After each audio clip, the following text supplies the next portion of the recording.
Hello, everyone, and welcome back to Nightmare Narratives. I can picture some of you already in bed, maybe some of you just getting home from work. Wherever you are, whatever time it is, I'm glad you're here. If this helps you relax or sleep, please like and subscribe. It means a lot. Now let's get you comfortable, and I'll tell you tonight's story.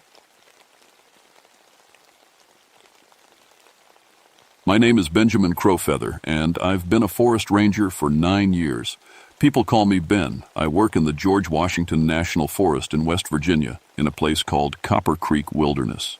It's beautiful country, thick woods, clear streams, and mountains that roll on forever. The water here has a funny orange color from all the copper in the rocks.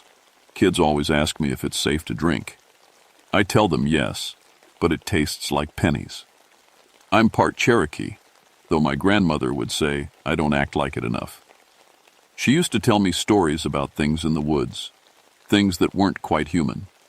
I never believed them. After 4 years in the Army as a medic, then 9 years wearing this green uniform, I thought I'd seen everything the forest could throw at me. Bears, wildcats, lost hikers, even a few crazy people. But I never believed in the old stories. That was my first mistake. October in West Virginia is something special. The leaves turn every color you can think of. Red like blood, gold like coins, orange like fire. Hunters come from all over to chase deer and turkey through these hills. Most years, I like October. The air gets crisp, the bugs die off, and the forest feels clean and sharp. But October 1987 was different from the start. It started with the animals. I noticed it first on October 15th during my morning patrol near Copper Creek. The birds weren't singing. That might not sound like much, but when you spend your days in the woods, you notice when things go quiet. Birds always sing in the morning. Robins, cardinals, wrens. They make such a fuss you sometimes can't hear yourself think. But that morning, nothing. Just the sound of my boots on the trail and water running over rocks. The deer were acting strange too. I saw a doe standing perfectly still by the creek, just staring at me. When I got within 20 feet of her, she fitted. Nally ran, but not the way deer usually do. She didn't bound away in that beautiful, springy way deer have. She ran like a person pretending to be a deer, awkward and wrong. It made my skin crawl. I tried to tell myself it was nothing. Maybe a storm was coming, or maybe some hunter had spooked them earlier. Animals sense things we don't. But deep down, I knew something was off. The first hunters showed up 2 days later. Jim Hensley and his buddies from Ohio. They'd been coming to these woods for 10 years. Good guys who knew the rules and respected the forest. Jim always brought me coffee from town and asked about my family. His friends, Carl, Buddy, and Mike, were quiet types who minded their own business. But when I saw them at their camp that evening, something felt wrong. They looked like the same 4 men, but they were different somehow. Jim didn't offer me coffee. Carl, who usually barely said hello, was talking non-stop about nothing. Buddy kept scratching at his face like his skin didn't fit right, and Mike just stared at me with eyes that seemed too wide. "You boys having good luck?" I asked, trying to sound normal. Jim smiled, but it wasn't his smile. It was too big, showing too many teeth. "Real good luck, Ben. Best hunting we ever had." "What kind of game you been seeing?" "All kinds," Carl said, then laughed in a high, strange voice. "All kinds of things running around these woods." I left their camp feeling sick to my stomach. Something was very wrong with those men. But what could I do? They looked like the hunters I knew. They had the same faces, the same voices. I couldn't arrest people for acting weird. That night, I called my grandmother. She lived down in Cherokee, North Carolina, and at 83, she was still sharp as a tack. She knew all the old stories, all the things our people used to watch out for. "Grandmother," I said, "what do you know about things that steal faces?" The line went quiet for so long I thought we'd been cut off. "Benjamin," she said finally, her voice low and serious. "Where are you calling from?" "The ranger station. Why?" "Hang up the phone, right now. Don't use it again unless someone's bleeding, and stay near running water, especially if it tastes of copper." "Grandmother, what are you—" "Hang up, boy." Some things don't like to be talked about over long distances. The phone went dead. I sat in my little office, staring at the silent radio and feeling more alone than I'd ever felt in 9 years of forest work. Outside, the October wind rattled the windows, and somewhere in the distance, something that might have been an owl called out in the darkness. But it didn't sound quite right either. The next morning, I decided to check on the hunters again. Maybe I'd imagined how strange they'd seemed. Maybe I was just tired or stressed. That's what I told myself as I hiked the 2 miles to their camp. I found Jim first. He was sitting by their cold fire pit, still wearing the same clothes from yesterday. When he saw me coming, he stood up and waved like nothing was wrong. But he moved like a puppet with loose strings, jerky and unnatural. "Morning, Ben," he called out. "Beautiful day for hunting?" It was, actually. The sun was shining through the colored leaves, making everything look like a church window. But Jim's cheerful voice didn't match his face. His smile was painted on, fake as a store dummy. "Where are your friends?" I asked. "Oh, they went out early, real early, before the sun came up." Jim's head tilted to one side like a curious dog. "They're having such good luck. Found some real nice game." "What kind of game?" "The kind that walks on 2 legs, Jim said, then laughed like he'd told a funny joke. My hand moved toward my radio, but Jim shook his head. "No need to call anyone, Ben. We're all having such a good time out here. Such a good time." That's when I noticed his neck. There was a line around it, like a seam where 2 pieces of cloth had been sewn together. It was thin and hard to see, but it was there. A line that went all the way around, just below his jaw. "Jim," I said carefully, "how long have you boys been camping?" 3 days, he said. But yesterday he'd told me they'd just arrived. Or maybe 4. Time goes funny in the woods, doesn't it, Ben? Sometimes you lose track of who you are. I backed away slowly. I should check on the others. "They're busy right now," Jim said. "Real busy. But they'll be back soon. We're all going to have dinner together tonight. You should come, Ben. Bring your appetite." I turned and walked away, trying not to run. Behind me, Jim called out, "See you soon, Ben. Real soon." I made it about half a mile before I had to stop and throw up. Something was horribly wrong with Jim Hensley. That wasn't the man I'd known for 3 years. That was something wearing Jim's face like a mask.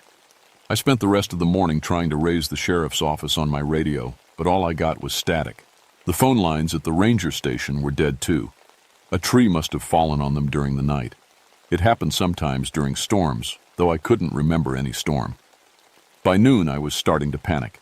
I needed help, but I was 40 miles from the nearest town, and my truck was making funny noises I didn't like. If I tried to drive out and broke down, I'd be stranded. If I stayed, I'd be alone with whatever was pretending to be Jim. That's when I decided to track the other hunters. I'm good at tracking. It's part of my job. Animals leave signs everywhere they go. Footprints, broken branches, disturbed leaves, scent trails. People leave even more signs because they're not trying to hide. Carl, Buddy, and Mike had left plenty of signs. Their trail led deeper into the forest, toward the old copper mines that gave Copper Creek its name. The prints looked right. Boot treads, I recognized, the right spacing for each man's stride. But something felt off about the trail. It was too neat, like someone had been very careful to make exactly the right prints. I followed the trail for 2 hours, deeper into country where hunters rarely went. The trees got thicker, the creek got louder, and the copper smell got stronger. I was beginning to think I'd lost them when I heard voices ahead. I crept forward, staying low and quiet like my army training had taught me. Through the trees, I could see 3 men standing by the creek. They looked like Carl, Buddy, and Mike, but they were doing something that made my blood freeze. They were washing something in the water, something big and red and floppy. At first, I thought it was a deer hide. Hunters sometimes clean their kill by the water. But as I got closer, I realized what I was looking at. It was a human skin, a whole human skin, turned inside out like a sock. They were washing the blood off it while they talked in low, excited voices. "This one was easy," said the thing that looked like Carl. Didn't even scream much. The ranger's next, said Fake Buddy. He's been asking too many questions. Save the best parts, said the mic thing. The face is always the hardest to get right. I watched in horror as they held up the skin, examining it like a coat they were thinking of buying. I could see that it had once been a person, arms, legs, a head with long hair. A woman. That's when one of them looked right at me. Well, well, Fake Carl said, smiling with too many teeth. Look what we have here. I ran. I crashed through the woods like a spooked deer, branches tearing at my uniform, roots trying to trip me. Behind me, I could hear them coming, not running like men, but moving fast through the trees in ways that didn't sound human. I made it back to the ranger station just as the sun was going down. My hands shook so bad I could barely get the key in the lock. Once inside, I shoved a chair against the door and checked every window twice. The phone was still dead. The radio was still full of tick. And somewhere out there in the October darkness, things that wore human faces like clothes were hunting for me. I sat in my office with my service pistol in my lap and tried to make sense of what I'd seen. But some things don't make sense. Some things are just horrible and true and waiting in the dark. That's when I remembered my grandmother's words. Stay near running water, especially if it tastes of copper. The ranger station was only 50 yards from Copper Creek. Maybe that's why they hadn't come for me yet. Maybe running water really did keep them away, like in the old stories. But I couldn't stay there forever. And when morning came, I was going to have to face whatever those things really were. I didn't sleep that night. Every sound made me jump. Wind in the trees, creek water over rocks, my own heartbeat. Twice I thought I heard voices calling my name from outside, but when I looked through the windows, I saw nothing but darkness. When the sun finally came up, I felt like I'd been awake for a week. My coffee tasted like metal, and my hands still shook when I tried to drink it. But I had to do something. People were dead. Probably that woman whose skin I'd seen. Maybe others. And those things were still out there, wearing faces they'd stolen. I decided to hike to the old copper mines. If these creatures, flesh weavers, my grandmother would have called them, were living anywhere, it would be someplace dark and hidden. The mines had been abandoned for 60 years. Perfect for things that didn't want to be found. I loaded my pack with everything I could think of. Extra ammunition, first aid supplies, emergency flares, and a handful of copper pennies I found in my desk drawer. It sounds crazy, but after what I'd seen, I was willing to try anything. The trail to the mines was steep and overgrown. I'd only been there once before, years ago, when some callouts. Each kids got lost, exploring. The entrance was blocked with old boards and warning signs, but the boards were rotten and easy to move aside. The mine tunnel went back into the mountain for maybe 100 feet before opening into a natural cave. Water dripped from the ceiling and everything smelled like copper. And something else. Something rotten and sweet that made my stomach turn. That's where I found the first body. It was a young woman, maybe 25, with dark hair and hiking clothes. She was lying against the cave wall like she was sleeping, but her face was gone, not cut off or torn away, gone, like it had been carefully peeled off in one piece. The rest of her was untouched. I knew I should be sick. I should have run away screaming. But after 4 years as an army medic, I'd seen enough death to keep my head clear. What I felt instead was anger. Cold, clean anger at whatever had done this to her. There were more bodies deeper in the cave. 6 that I could count, maybe more in the shadows. Men, women, even one who couldn't have been older than 16. All of them had their faces missing. All of them looked like they'd died quietly, without a fight. That's when I heard the voices. They were coming from deeper in the cave, where the darkness was so thick my flashlight barely made a dent. Multiple voices, but they were all saying the same thing. Ben Crowfeather. Come deeper, Ben. We want to meet you. The voices sounded like people I knew. My mother, my ex-wife Sarah, my old army buddy Martinez, who died in a training accident 3 years ago.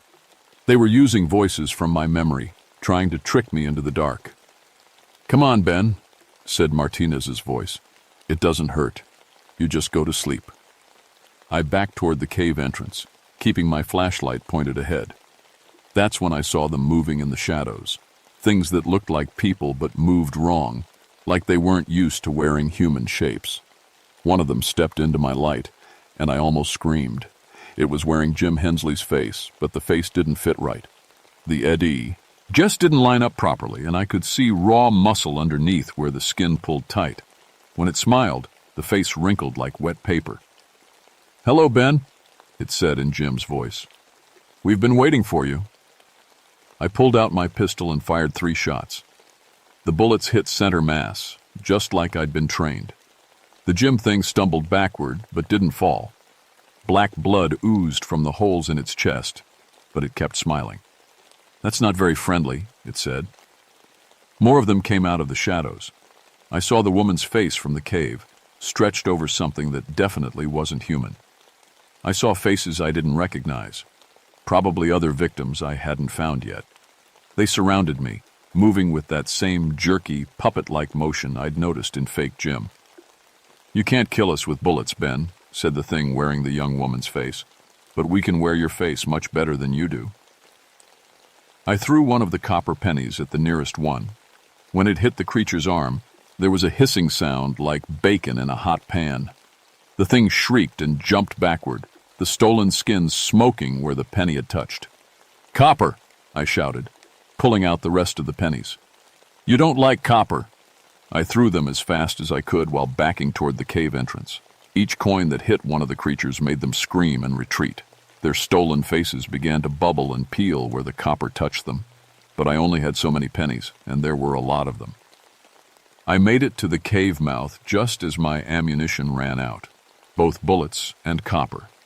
The creatures followed, but they stopped at the entrance, hissing and snarling like angry cats.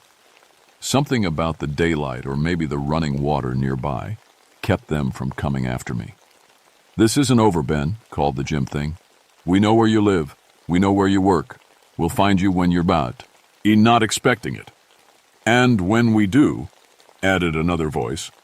This one sounded like my grandmother, which made my blood run cold.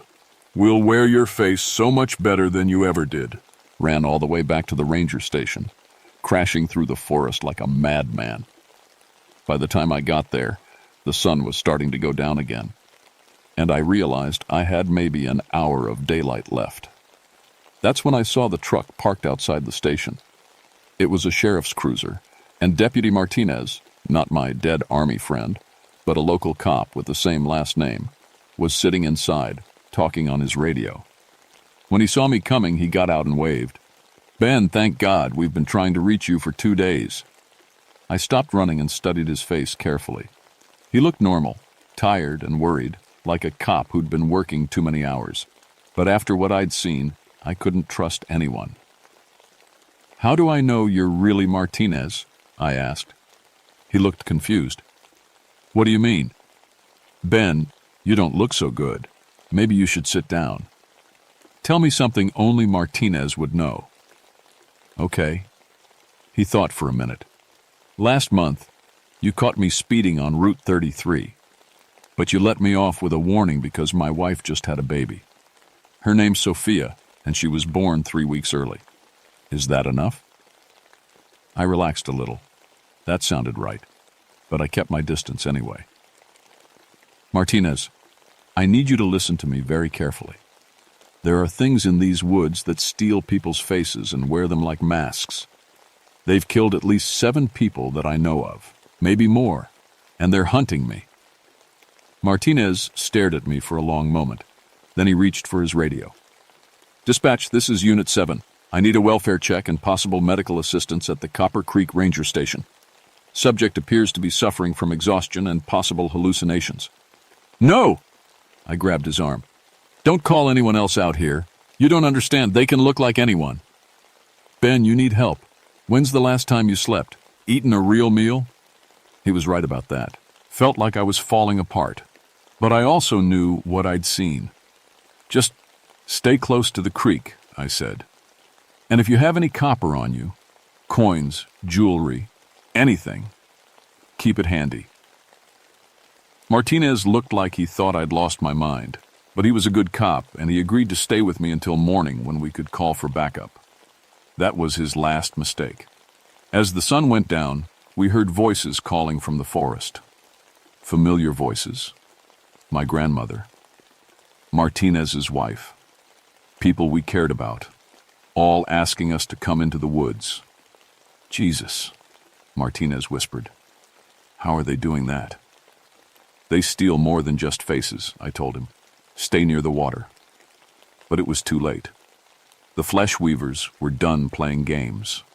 As full darkness fell, they came for us. Dozens of them, wearing faces they'd stolen over the years. And this time, they weren't afraid of the creek water. This time, they were hungry. The first attack came from the west, where the forest was thickest. Martinez had his flashlight pointed that direction when we heard something big crashing through the underbrush. When the light hit it, we both froze. It looked like Mrs. Patterson, the old woman who ran the general store in town. But Mrs. Patterson was 80 years old and barely 5 feet tall. This thing was 7 feet if it was an inch, with arms like tree branches and Mrs. Patterson's wrinkled face stretched over a skull twice the normal size. Boys, it said in her sweet grandmotherly voice, why don't you come on over here? I've got some fresh cookies waiting. Martinez drew his pistol with shaking hands. That's not possible. Shoot it, I said. Copper bullets won't kill them, but it'll slow them down. He fired 3 times. The Mrs. Patterson thing stumbled but kept coming, black blood running down its chest. More shapes moved in the darkness around us. Dozens of them, all wearing faces. I recognized from town, the mailman, the librarian, kids from the local high school. They've been taking people for years, I realized out loud, replacing them slowly, one at a time. Ben, Martinez said, his voice tight with panic. How do we stop them? Before I could answer, something grabbed him from behind. It was wearing the face of his wife, Maria. But the body was all wrong. Too tall, too thin, with joints that bent the wrong way. Honey, it said in Maria's voice, I've been looking everywhere for you. Come home with me. Maria? Martinez lowered his gun, confusion and hope battling in his eyes. But you're home with Sophia. I missed you so much, the thing said, wrapping arms like steel cables around his chest. Let me give you a kiss. That's not your wife, I shouted, but it was too late. The creature's face split open like a flower, revealing rows of needle-sharp teeth. It bit down on Martinez's neck, and I heard him scream as something vital tore open. I emptied my clip into the thing, but it held on to Martinez until he stopped struggling. Then it dropped his body and turned to me with Maria's blood-covered face. Now it's just you and me, Ben, it said, just like old times. But I'd never seen this creature before in my life. It was wearing memories that didn't belong to it, trying to confuse me with fake history. More of them closed in from all sides. I could see Jim Hensley's stolen face, and Carl's, and Buddy's.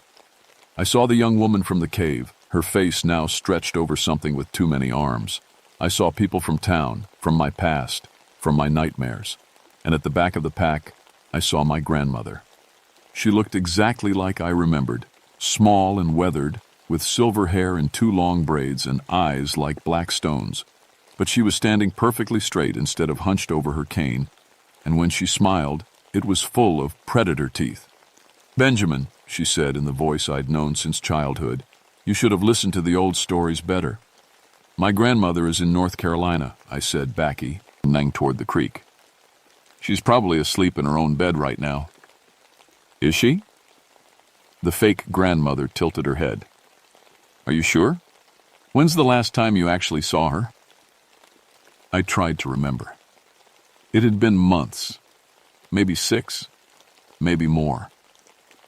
We talked on the phone, but I hadn't visited since last Christmas. A cold fear started growing in my chest. We visited her in July. The creature continued, reading my face. Such a sweet old woman. She told us so many interesting stories while we worked on her. Stories about you, about copper, about all the old protections. Very helpful. You're lying. Am I? It laughed with my grandmother's voice. "She's wearing my face now, boy. Wearing it much better than she ever did." The pack moved closer, backing me toward the creek. I could hear the water running over rocks behind me, smell the copper tang in the air. My grandmother had told me to stay near running water, especially water that tasted of copper. But she'd also told me some things don't like to be talked about over long distances. What if that phone call hadn't been my grandmother at all? What if they'd already taken her by then? "Don't look so sad," fake grandmother said. "You'll see her again soon. We'll put you both in the same skin suit. Won't that be nice?" I was at the creek's edge now with nowhere left to run. The water was running high from recent rains, brown with copper sediment and moving fast. I could feel the spray on my back. That gave me an idea. "You know what, grandmother?" I said, reaching into my pocket for my last emergency flare. "I think you're right. The old stories are important." I pulled the flare and struck it against the igniter. Red fire bloomed in the darkness, and every one of the creatures took a step back. They didn't like fire any more than they liked copper. "But you forgot one of the stories," I continued, holding the flare high. He one about how flesh weavers can't cross running water, especially water with copper in it. "That's just a story, boy," fake grandmother snarled, but I could see uncertainty in the stolen eyes around me. "Is it?" I grinned, feeling crazy and desperate and maybe a little bit hopeful. "Let's find out." I dove backward into the creek.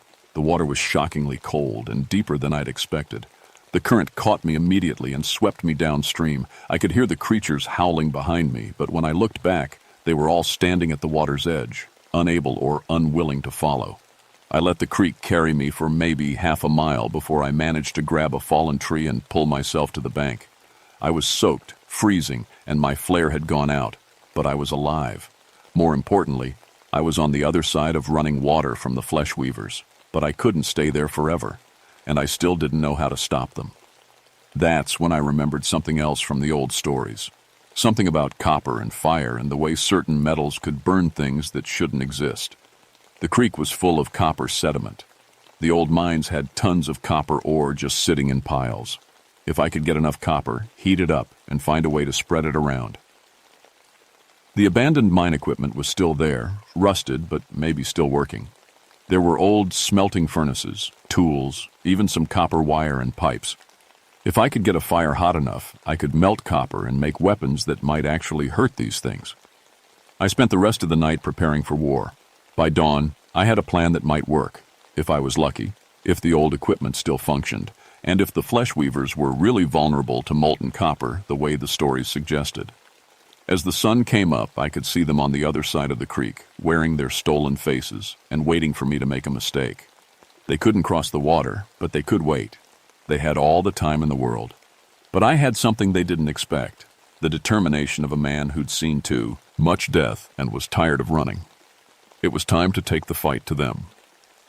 The old smelting furnace took most of the morning to get working, but the copper ore melted just like it had 60 years ago. I made crude molds from creek mud and poured the molten metal into bullets, arrowheads, and small throwing spikes. It was dangerous work. One splash of molten copper could take off a finger, but it was better than feeling helpless. By noon, I had enough copper weapons to outfit a small army. The real test would be whether they worked better than the pennies. I didn't have to wait long to find out. The flesh weavers tried to cross the creek just after sunset when the copper-colored water was hardest to see. I was waiting for them with a crossbow I'd rigged to fire copper bolts. The first one to try was wearing Jim Hensley's face. It stepped into the water confidently, then started screaming as the copper-rich creek began to eat through its stolen skin like acid. By the time it reached the middle, there was nothing left but bones and black slime floating downstream. The others learned fast. They started throwing rocks and branches into the creek, trying to build a bridge. But every piece of debris that touched the copper water dissolved within minutes. That should have been the end of it. The creatures couldn't cross running water full of copper, and I had enough weapons to hold them off indefinitely. But I'd forgotten something important. They were smarter than I'd given them credit for. Around midnight, I heard voices from upstream. Human voices, calling for help. Real voices, not the stolen ones the flesh weavers used. "Help us!" someone screamed. "Please, we're trapped!" I grabbed my flashlight and followed the sound. A quarter-mile upstream, I found them. 3 people in hiking gear, standing waist-deep in the creek with something dark and horrible between them and the shore. They were using the copper water as protection, just like I had, but they were trapped there. "Thank God," one of them called when she saw my light. "We've been in here for hours. Those things killed our friends and chased us into the water." I studied them carefully through my binoculars. They looked real enough, cold, scared, exhausted. But after everything I'd been through, I couldn't take any chances. "Tell me your names," I called out. "I'm Jennifer Walsh," the woman said. "These are my brothers, Mark and David. We're from Pittsburgh. We were just camping." "How long have you been hiking in this area?" 3 days. We were supposed to go home tomorrow." It sounded right. Their gear looked authentic. Their fear seemed genuine, and they were standing in copper water that would have destroyed any flesh weaver instantly. I made my decision. "Stay in the water. I'm coming to get you." I waded out with a rope, keeping my copper bolt crossbow ready. The 3 hikers looked exactly like they should.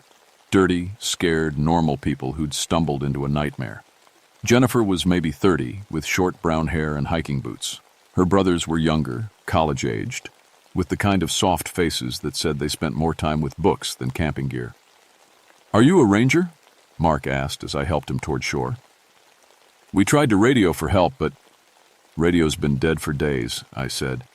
"Don't worry, I'll get you out of here." But as soon as they stepped out of the copper water, I knew I'd made a terrible mistake. Jennifer's face began to slide sideways, like a mask that wasn't glued on properly.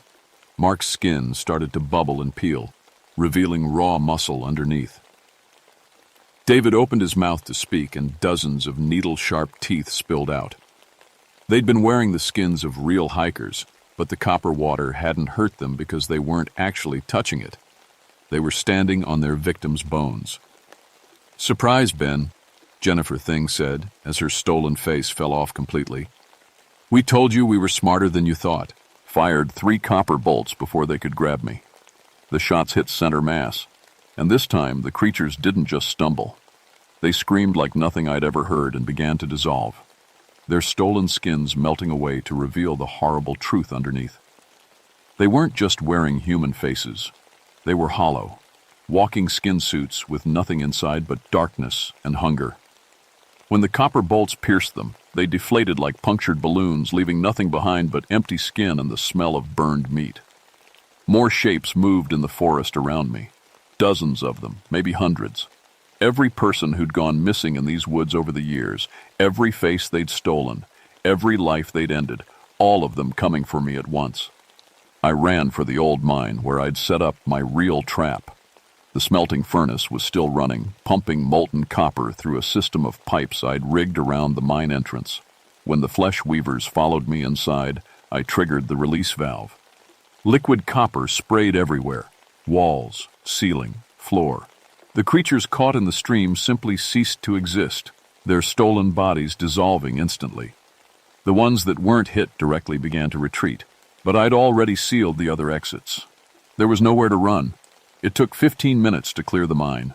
15 minutes of screaming, melting, and the terrible sound of things that should never have existed, finally dying.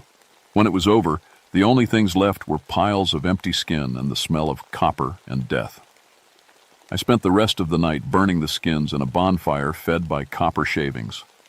Each one that burned revealed the face of someone who'd died in these woods. Hikers, hunters, campers, maybe even other rangers.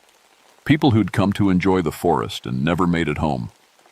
When dawn broke, I finally felt safe enough to hike out and get help. That sound.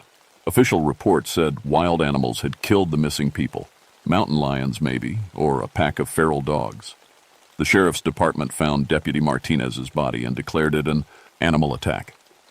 The 7 corpses from the mine were listed as victims of exposure and predation. Nobody wanted to hear about flesh weavers or stolen faces or things that wore human skin like clothing. So I kept quiet and let them believe what they wanted to believe. But I know the truth. And sometimes, late at night, I still hear voices calling from the forest. familiar voices that don't belong to anyone living. I requested a transfer after that. I work in a different forest now, in a different state, far from any place called Copper Creek. But I keep copper coins in my pocket wherever I go, and I never camp anywhere that doesn't have running water nearby. Because the old stories are true, even if nobody wants to believe them. And there are things in the deep woods that are always hungry, always hunting, always looking for new faces to wear. I tried calling my grandmother after it was all over. The phone rang and rang, but nobody answered. I drove down to Cherokee the next weekend and found her house empty, with a for sale sign in the yard. The neighbors said she'd moved to Florida to live with relatives, but my grandmother didn't have any relatives in Florida. She didn't have any relatives anywhere except me. I still don't know if that last phone call was really from her, or if the flesh weavers had already taken her by then.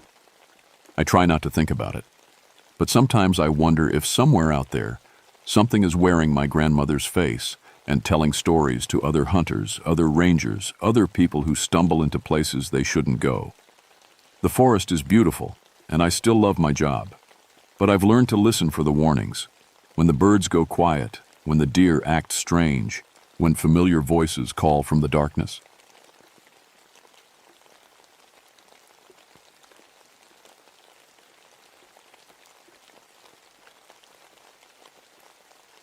My name is Rebecca Starweaver, and I've been a park ranger for 15 years. I know that sounds like a made-up name, but it's real. My dad was Cherokee, and my mom was a hippie from California. That's how I ended up with a name that sounds like something from a fantasy book. I work in the Great Smoky Mountains, in the parts where most people never go. My job is different from other rangers. I study sounds, not just any sounds, the natural music of the wilderness, birds singing, water flowing, wind through trees. I have special equipment that records everything and turns it into pictures on my computer screen. Sound waves, they call them. Before I became a ranger, I worked in Nashville making records. I spent 10 years in dark studios listening to singers and instruments through big headphones. But I got tired of fake music and decided I wanted to hear real music, the kind nature makes every day. Lost Valley is my favorite place to work. It's hidden deep in the mountains, and you can only get there by climbing down a dangerous cliff path. Most rangers won't go there because it's too risky, but I love it because the valley has perfect acoustics. That's a fancy way of saying sounds carry really well there. The rock walls make a natural bowl that catches every noise and bounces it around like a ping-pong ball. The Cherokee people who lived here first called it the place where voices stay. I learned that from my friend Joseph Crow Feather, who works at the Tribal Museum. He told me his great-grandmother used to warn people about going there alone. She said voices would follow you home. I thought that was just an old story. I should have listened. It was March 1979 when everything started. The winter was ending, but it was still cold at night. Fog rolled through the mountains every morning like ghost fingers. I was working on a big research project about how Mountain acoustics change with the seasons. That Tuesday morning, I got a call from Dr. Sarah Chen at the University of Tennessee. She was excited about something. "Rebecca, you need to hear this," she said. "We were reviewing the recordings you sent us from Lost Valley. There are voices on the tape, human voices, but according to your logs, no one else was in the valley that day." I thought she was joking. Maybe I picked up a radio signal? Sometimes the equipment does weird things. No, these aren't radio voices. They're calling specific names. And Rebecca, some of these names match missing persons reports from the area. People who disappeared in those mountains over the past 20 years. My coffee got cold while she talked. The idea that my recordings had caught something impossible made my stomach feel tight. "I'm sending a team up there next week," Dr. Chen continued. "We want to set up more equipment and do a proper investigation. Can you guide us?" I said yes, but I wasn't sure I wanted to go back to Lost Valley. Something about those voices being on my recordings felt wrong, like accidentally taking a picture of something that wasn't supposed to be there. The week passed slowly. I kept thinking about what Dr. Chen had said, missing people's names on my recordings. I pulled out the files of people who had vanished in the Smokies over the years. There were more than I expected. Tommy Martinez, age 23, disappeared while hiking in 1975.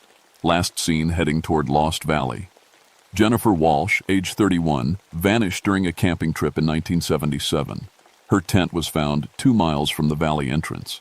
David Running Bear, age 19, Cherokee tribal member, disappeared in 1978 while collecting traditional plants. His family said he knew those mountains better than anyone. The list went on.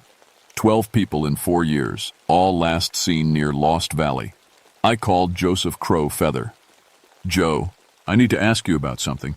That story your great-grandmother told about Lost Valley. What exactly did she say? There was a long pause. She said there were things in that valley that collected voices. They would steal the sound right out of your throat and use it to call other people. She said if you heard someone calling your name from the valley, you should run the other way. Did she say what these things looked like? She called them echo hunters. Said they looked like people made of air and sound. You could only see them when they moved, like heat waves on a hot day. And they had mouths like black holes that swallowed every sound that went in. I hung up the phone with my hands shaking. Old stories were just stories, right? There had to be a logical explanation for voices on my recordings. But that night, I had trouble sleeping. Every time I closed my eyes, I imagined black mouths in the darkness, waiting to steal my voice. Dr. Chen's team arrived on Monday morning. There were 4 of them, Dr. Chen herself, a young graduate student named Lisa, and 2 researchers named Tom Bradley and Marcus Webb. They had equipment I'd never seen before, digital recorders that could catch sounds humans couldn't hear, and computers that could analyze sound waves in real time. The plan is simple, Dr. Chen explained as we hiked toward Lost Valley. We'll set up a grid of recording devices around the valley and monitor them for 48 hours. If there really are unexplained voices, we'll catch them. The hike down to the valley took 2 hours. The cliff path was slippery from morning dew, and I had to help the city researchers navigate the tricky parts. Tom Bradley kept making jokes to cover up how nervous he was. So, Rebecca, on a scale of 1 to 10, how likely are we to get eaten by a bear? He asked. Bears aren't what you should worry about, I said. I meant it as a joke, but nobody laughed. The valley looked the same as always, a perfect bowl carved out of gray stone with a small creek running through the middle.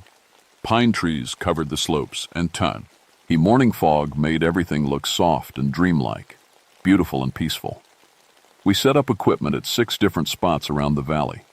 Each recorder was connected to a central computer that Tom carried in his backpack. Lisa tested the system by clapping her hands. The sound bounced off the rock walls and came back to us 3 times, each echo a little quieter than the last. Perfect acoustics, Dr. Chen said. If anything makes a sound in this valley, we'll record it. We worked through the morning setting everything up. By lunchtime, the system was running and we were ready to wait.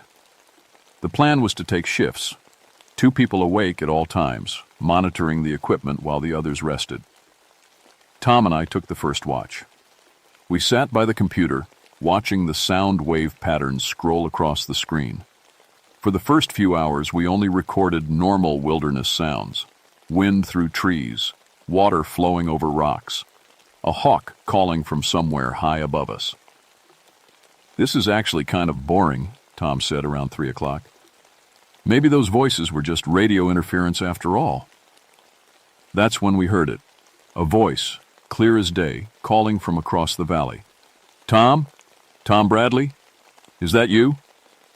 Tom went completely still. The voice sounded exactly like his mother. Did you hear that? He whispered. I nodded. The computer screen showed the sound spike. Someone had definitely called his name. Tom, honey, I've been looking for you. The voice came again, from a different direction this time. It sounded worried, like a mother who'd lost her child in a crowd. Tom stood up, his face pale. That's impossible. My mother lives in Ohio. She doesn't even know I'm here. But he started walking toward the sound anyway. Tom, stop. I grabbed his arm. Something's wrong about this. The voice called again, closer now. Tom, why won't you answer me? I'm scared. That's what. And I saw it. At the edge of the tree line, something that looked almost like a person but wasn't quite right. It was see-through, like looking at someone underwater, and when it opened its mouth to call Tom's name, the mouth was just a black hole in its face. "Tom, don't look," I said. But it was too late. He saw it too. The thing that looked like a person made of air and shadows, with a mouth like an empty space in the world. Tom screamed. The thing moved toward us, gliding over the ground without walking. As it got closer, I could see through it to the trees behind. It wasn't really there, not in the way normal things are there. "Run," I said. We ran back to camp, crashing through the bushes like scared deer. Dr. Chen and the others were already awake, looking confused and frightened. "What happened?" Dr. Chen asked. "There's something out there," Tom said. His voice was shaking. It looked like my mother, but it wasn't. Marcus checked the computer readings. The equipment recorded everything. The voice calling Tom's name registered at normal human vocal frequencies. But there's something weird about the sound pattern. It's too perfect, like someone played a recording. Lisa was staring at the screen. "Look at this." The voice had no background noise, no breathing sounds, no echo from the valley walls. It's like the sound came from nowhere. We spent the rest of the afternoon going over the recordings. The voice calling Tom's name was definitely there, clear and loud. But when we analyzed it with the computer, it didn't match any normal human speech pattern. It was artificial somehow, like a very good copy of the real thing. As evening came, we set up a defensive camp near the valley's exit. Nobody wanted to admit we were scared, but we all stayed close together. We kept the recording equipment running, but now we were more worried about what it might catch. Just after sunset, the voices started again. First, someone called Lisa's name in her father's voice. Then Marcus heard his ex-wife calling for him. Dr. Chen heard her dead son, asking why she had left him. Each voice was perfect, exactly right, saying things that would make the person want to respond. And each time we could see those see-through figures at the edge of our vision, moving closer. They're using our voices against us, I realized. These things record people somehow, and then use their voices to hunt. "That's impossible," Dr. Chen said, but she didn't sound convinced. "Is it?" I asked. "We have machines that record voices and play them back. What if something else figured out how to do the same thing?" Marcus was checking his equipment with shaking hands. "The computer is picking up sounds that shouldn't exist, voices with no source, calls coming from empty air." That's when Tom started walking toward the tree line again. "Tom, where are you going?" Lisa called. But Tom wasn't listening to us anymore. He was listening to something else, his mother's voice, calling him home. "Tom, stop!" I yelled. But he was already 20 feet away, walking toward the dark trees like he was in a trance. I ran after him with Dr. Chen and the others right behind me. The see-through figures were everywhere now, drifting between the trees like smoke. Each one had that terrible black hole for a mouth. I tackled Tom just as he reached the tree line. "Tom, that's not your mother." He fought against me, his eyes wide and strange. "Let me go. She needs me. She's been looking for me." The voice came from right above us now. "Tom, honey, why is that woman hurting you? Come to Mama." But when I looked up, there was nothing there except empty air and pine branches. Dr. Chen helped me drag Tom back to camp. He struggled the whole way, reaching toward voices only he seemed to hear clearly. When we got back to our equipment, Marcus was staring at the computer screen with a shocked expression. "Look at this," he said.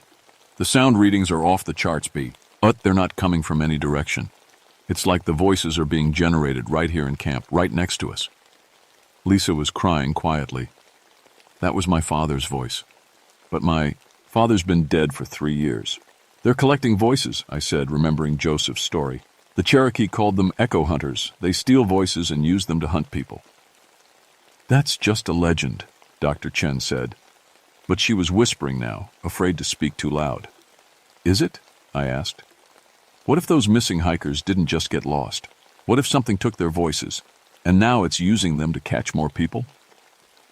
As if to answer my question, a new voice called from the darkness. "Help me, please help me. I'm lost." It was a young man's voice, full of fear and pain. The computer showed it was coming from the north side of the valley. That could be someone who really needs help, Lisa said. Or it could be a trap, I warned. But even I wasn't completely sure. The voice called again. Is anybody there? I've been hurt. Please. Marcus stood up. We have to check. If there's really someone out there who needs help. No, I said firmly. That's how they get you. They make you think someone needs saving. But the voice was so convincing, so full of genuine terror. It tugged at something deep inside all of us, the part that wants to help people in trouble. Tom had stopped struggling and was sitting quietly, but his eyes kept darting toward the trees. They're in my head, he whispered. I can hear them talking to each other. They're planning something. Dr. Chen checked her watch. It's only 8 o'clock. We have to make it through the whole night. That's when we realized our first real problem. The battery on our main computer was dying. The screen flickered and went dark. How long do the backup batteries last? I asked. Marcus checked the equipment. Maybe 2 hours. After that, we'll have no way to monitor what's happening around us. Without the computer, we'd be blind and deaf to the things hunting us. We'd have no warning when they got close. We need to leave, Dr. Chen said, right now. But when I looked toward the cliff path that led out of the valley, I saw them. Dozens of the see-through figures standing along the trail like guards. Their black mouths were open, and I could hear a low humming sound coming from them. They've blocked the exit, I said. We were trapped. The voices got louder and more desperate as the night went on. People calling for help, children crying for their parents, family members pleading for us to come find them. Each voice was perfect, exactly what would make us want to respond. Lisa broke first. Around 10 o'clock, she heard her little sister calling her name. The voice sounded terrified, like a child lost in the dark. Lisa, I'm scared. Where are you? Help me. Lisa stood up and started walking toward the sound, tears streaming down her face. That's not your sister, I said, grabbing her arm. You don't understand, Lisa sobbed. She died when she was 8. Car accident. I was supposed to be watching her, but I was on the phone with a boy. If I had been paying attention. The voice called again. Lisa, why did you let me die? Why didn't you save me? Lisa screamed and tried to break free from my grip. Let me go! I have to help her this time. It took all 3 of us to hold her down. She fought like a wild animal, desperate to reach the voice that was torturing her with guilt. That's when Tom stood up quietly and walked into the darkness. By the time we noticed, he was already gone. Tom, Dr. Chen called. Tom, come back. But there was no answer. The forest had swallowed him completely. We found him an hour later at the bottom of a steep ravine on the far side of the valley. He was lying on his back on the rocky ground, staring up at the stars with wide, empty eyes. When Marcus checked for a pulse, Tom's heart was still beating. He was still breathing. But when Wishpos tried to talk to him, he didn't respond. His throat was completely unmarked.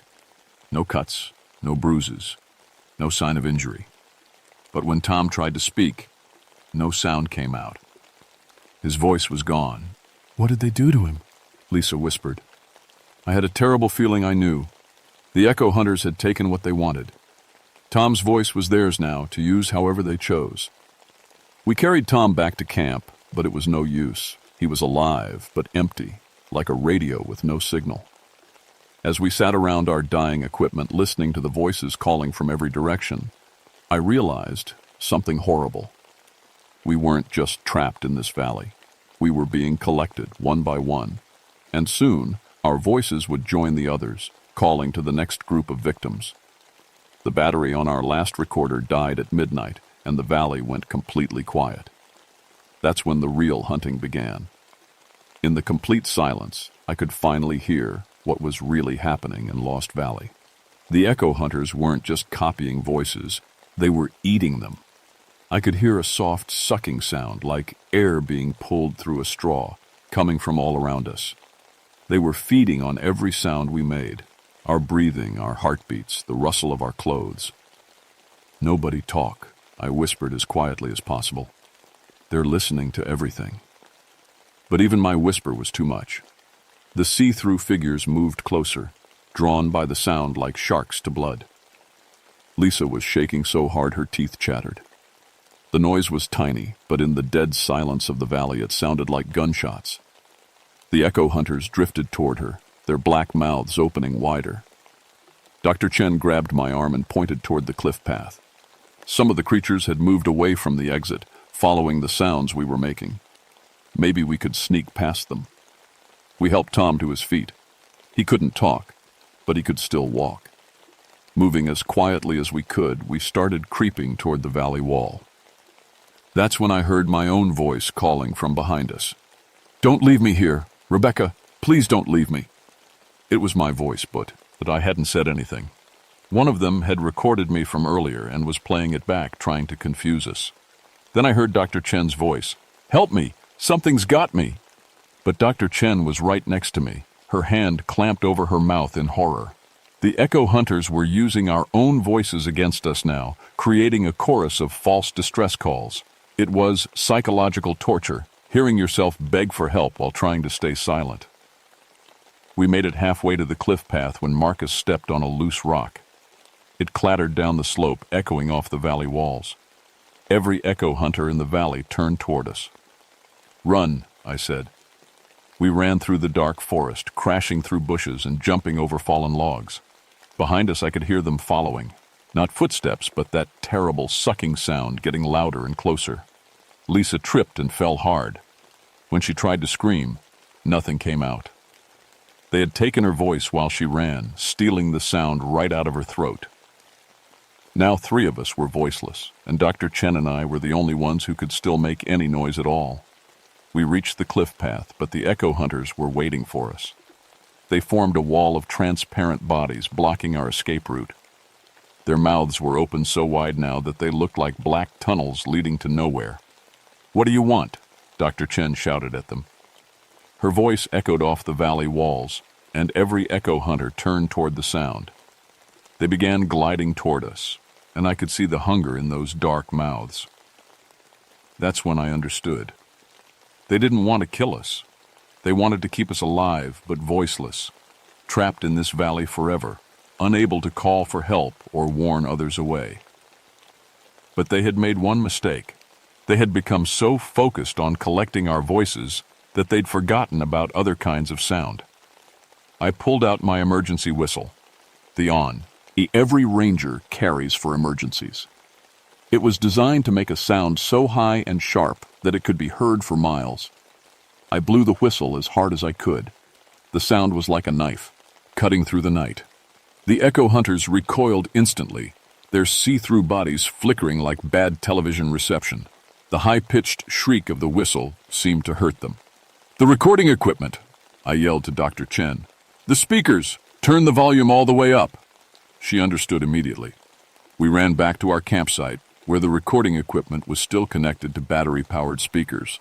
Dr. Chen grabbed the volume control and turned it to maximum. Then I blew the whistle directly into the microphone. The amplified whistle blast exploded from the speakers, bouncing off every rock wall in the valley and creating a feedback loop that got louder and louder. The sound was so intense it hurt our ears, but it was devastating to the echo hunters. They began to dissolve like smoke in the wind. Their mouths, which had been black holes, started to close. The stolen voices they had been carrying began to escape, dozens of voices calling out at once, finally free. I heard Tom Bradley's voice among them. Thank you for setting us free." But the sound was killing the speakers too. With a loud pop and a shower of sparks, the equipment died. In the sudden silence, only a few echo hunters remained. The weakest ones had been destroyed, but the strongest were still there, hurt but not defeated. Dr. Chen and I looked at each other. We had one chance left. "Together," I said. We both blew our emergency whistles at the same time, creating a harmony of high-pitched sound that rang through the valley like a bell. The last echo hunters flickered and faded, their stolen voices escaping in a rush of whispers and cries. For a moment, the valley was full of all the voices they had collected over the years. Dozens of people saying goodbye, saying thank you, saying they were finally free. Then, silence. Real silence this time. Not the hungry silence of two echo hunters, but the peaceful quiet of an empty valley. Tom, Lisa, and Marcus were sitting on the ground, looking confused but alive. They tried to speak, and sounds came out, rough and whispered, but real. "Did we win?" Tom asked, his voice barely audible. I tried to answer him, but when I opened my mouth, nothing came out. The final echo hunter had gotten me after all. My voice was gone. We made it out of Lost Valley just as the sun was rising. The cliff path seemed easier in daylight, and Tom, Lisa, and Marcus were getting their voices back bit by bit. They sounded like people getting over bad colds, but they could talk. I couldn't. Dr. Chen tried to convince me to go to a hospital, but what would I tell the doctors? That supernatural creatures had stolen my voice? They'd think I was crazy. Instead, I went to see Joseph Crow Feather at the Tribal Museum. "The echo hunters are gone," I wrote on a piece of paper. Joseph read it and nodded sadly. My great-grandmother said this might happen someday. She said if someone was brave enough to use sound as a weapon against them, they could be defeated. But the person who did it would have to give up their own voice as payment. "Forever?" I wrote. "She didn't know," Joseph said. "The old stories don't have an ending for this one." The university wanted to study what happened in Lost Valley, but there was no evidence left. The recording equipment was destroyed, and without voices, Tom, Lisa, and Marcus could only whisper about what they'd seen. After a few weeks, even they started to doubt their own memories. Dr. Chen published a paper about unexplained acoustic phenomena in mountain valleys, but it was full of scientific words that made our experience sound boring and normal. I went back to my job as a ranger, but everything was different now. I communicated with visitors using hand signals and written notes, some piam. People thought I was deaf and spoke to me very slowly and loudly, which would have been funny if I could laugh. The hardest part was the silence inside my head. I used to think in words, talking to myself all day long. Now, my thoughts were just quiet, like being in a library where even thinking too loud was forbidden. But there were good things, too. Without my own voice cluttering up my ears, I could hear the forest more clearly than ever before. I heard birds I'd never noticed, insects I'd never known existed, and the subtle changes in the wind that warned of coming storms. I became the best tracker in the Park Service. When hikers got lost, they called me because I could hear their movements from farther away than anyone else. My silence made me a better listener. 6 months after Lost Valley, I was hiking alone on a mountain trail when I heard something that made me stop cold. Someone was calling my name. "Rebecca! Rebecca Starweaver!" It was a man's voice, unfamiliar but friendly, coming from the forest ahead of me. A lost hiker, maybe, who had heard about the ranger who couldn't talk but always helped people find their way. I started walking toward the voice, then stopped. The Cherokee stories said that evil spirits could be destroyed, but they could also be reborn. What if some small part of the echo hunters had survived? What if they were learning to hunt again? "Rebecca, I need help. I'm injured." The voice sounded so real, so human, but I remembered another voice that had sounded just as real, calling Tom Bradley's name on that terrible night. I turned around and walked away. Behind me, the voice called my name again and again, getting more desperate each time. But I didn't look back. I had learned that some voices shouldn't be trusted, no matter how much they sound like they need help. When I got back to the ranger station, I wrote a report about possible echo hunter activity in the northern section of the park. I recommended that area be temporarily closed to hikers. My supervisor read the report and gave me a strange look. "Rebecca, this is just a report about someone calling for help. Why didn't you investigate?" I wrote on my notepad, "Some voices are too dangerous to follow." He shrugged and filed the report away, probably thinking I was getting paranoid in my old age. But that night, I called Joseph Crow Feather. "They're coming back," I wrote in a text message. He called me immediately. "Are you sure?" I tapped once on the phone for yes. "Then we need to warn people," Joseph said. "The old ways. Stories passed from person to person, so everyone knows not to follow strange voices in the mountains." I tapped twice for yes. Yes. Absolutely yes. That's why I'm telling you this story now. Not because I want you to believe in monsters, but because I want you to be careful. If you're ever hiking alone and you hear someone calling your name from empty forest, don't answer. Don't go looking. Turn around and walk away. Some voices are hungry, and they're always looking for their next meal. I still patrol the mountains around Lost Valley, keeping people away from places where voices echo too clearly. I can't speak to warn them directly, but I can guide them toward safer trails. Sometimes, on very quiet nights, I think I can hear whispers from the valley. Faint voices calling, testing, seeing if anyone will listen. But the valley stays empty, and the voices stay trapped. As long as no one answers their calls, that's where they'll remain. Just remember, if you hear your name being called by a voice you don't recognize in a place where no one should be, keep walking, don't look back, and whatever you do, don't answer, because some echoes are better left alone.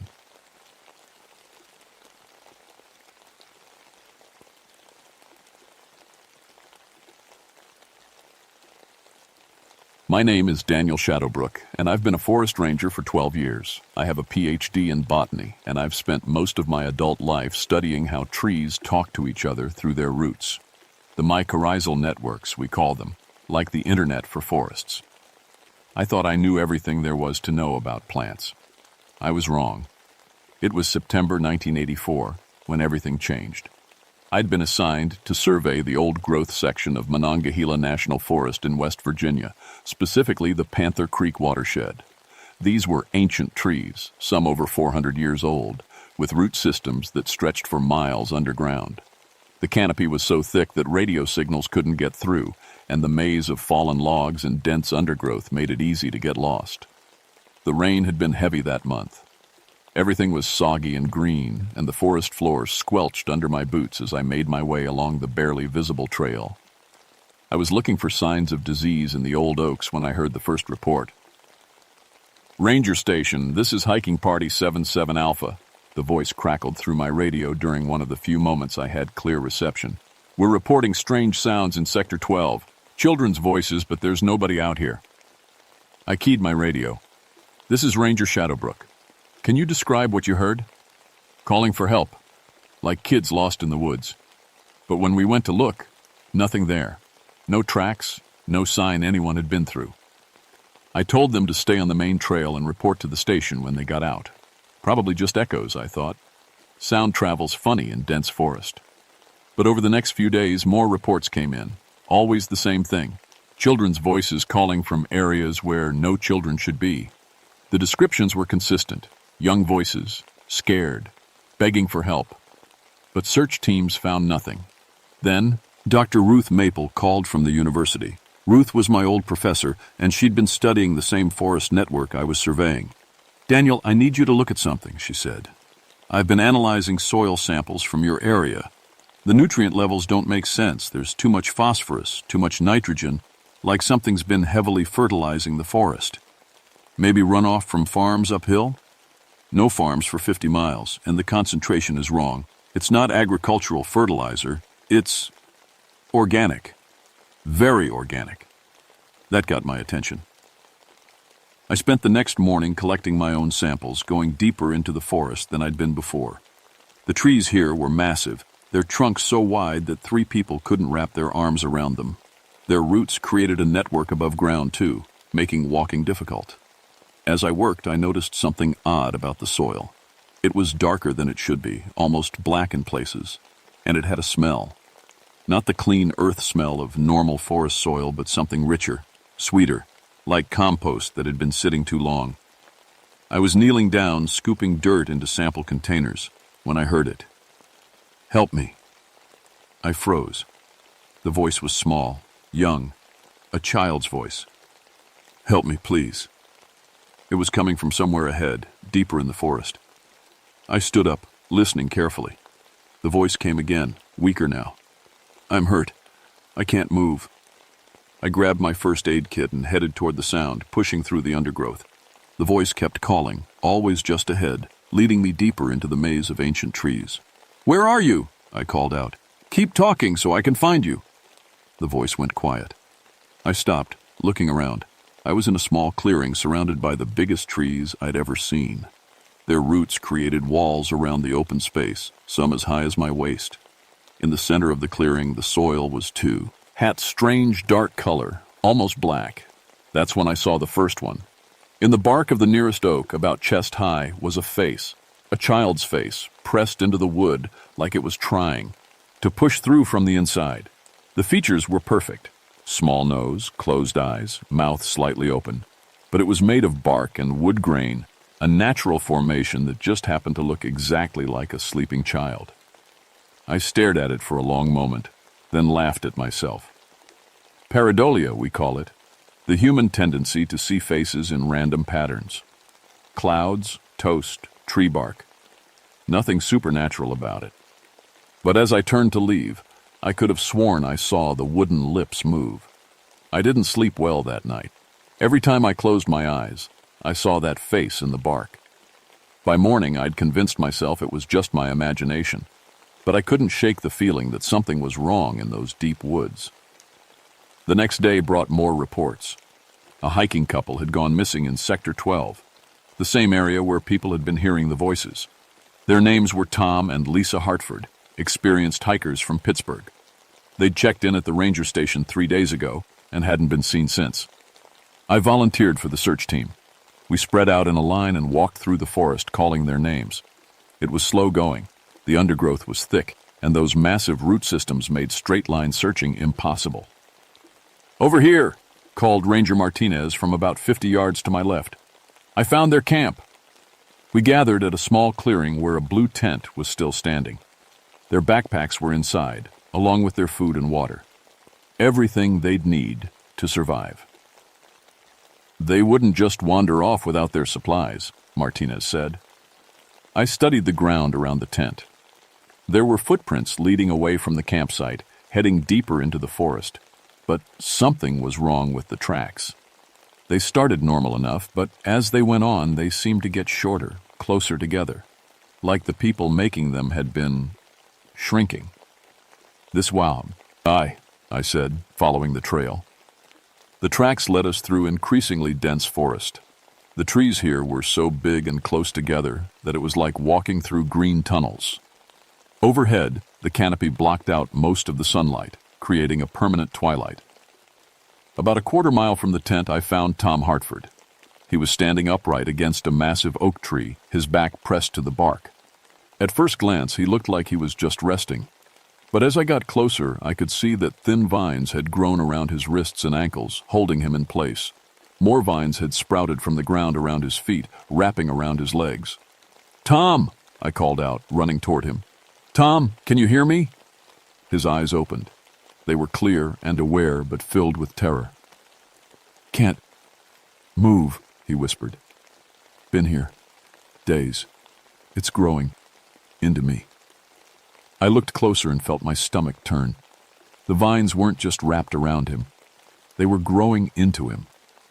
Where they touched his skin, I could see small puncture wounds, like thorns had pushed through. But these weren't thorns. They were tiny root hairs, feeding. "Martinez, get over here. I need the bolt cutters." I started trying to pull the vines away from Tom's arms, but they were surprisingly strong and seemed to tighten when I tugged on them. Martinez arrived with the cutters, and we began snipping through the green bonds. "Where's Lisa?" I asked Tom as we worked. He looked toward a cluster of trees about 30 yards away. "She tried to help me. It took her first." We found Lisa in a small depression between 3 oak trees. She was sitting cross-legged on the ground, her back straight, her eyes closed. Vines covered her completely from the waist down, and I could see bark beginning to form on her lower legs. Small leaves had sprouted from her arms, but she was breathing, slowly, peacefully, like she was sleeping. "Lisa!" Martinez shook her shoulder. "Lisa, wake up." Her eyes opened, but they weren't quite right. The irises had flecks of green in them, like chlorophyll was mixing with her blood. "It's beautiful," she said in a dreamy voice. "I can feel the whole forest, all the trees talking to each other. They're so old, so wise. They've been waiting for us." "We need to get her to a hospital," I said. But even as I spoke, I knew it was too late. The bark on her legs wasn't growing over her skin. It was replacing it. She was becoming part of the tree. Martinez was already on his radio, calling for a medical helicopter. But I knew the canopy was too thick for a landing. We'd have to carry her out. That's when the forest started moving. It was subtle at first, just a rustling in the leaves overhead, even though there was no wind. Then the vines holding Tom began to regrow as fast as we could cut them. The roots under our feet shifted and buckled, making it hard to keep our balance. And from somewhere deeper in the forest came the sound of children singing. A lullaby, sweet and haunting, that seemed to come from all directions at once. "We need to leave now," I said. We managed to get Tom free, though his arms and legs were covered in puncture wounds that oozed a greenish fluid. Lisa was harder. The bark had spread up to her waist and her roots had gone deep. When we finally pulled her free, she screamed, not in pain but in anguish, like we were tearing her away from something she loved. The singing got louder as we carried them out, and in the trees around us, I began to see more faces, dozens of them pressed into the bark, watching us with wooden eyes. Some looked like children, but others were older. Adults. All of them had their mouths open, as if they were the ones singing. We made it back to the ranger station just as the sun was setting. The medical team was waiting, and they loaded Tom and Lisa into ambulances. Tom would recover, though he'd bear the scars forever. Lisa was different. The doctors said she had some kind of plant Mars. Get her in her bloodstream, changing her from the inside. She could talk, but all she wanted to discuss was going back to the forest. That night, I called Dr. Ruth Maple. "I think I know what's fertilizing your soil samples," I told her. Ruth arrived the next morning with a van full of scientific equipment. She was excited about the possibilities, evidence of plant consciousness, proof that trees could interact with human biology.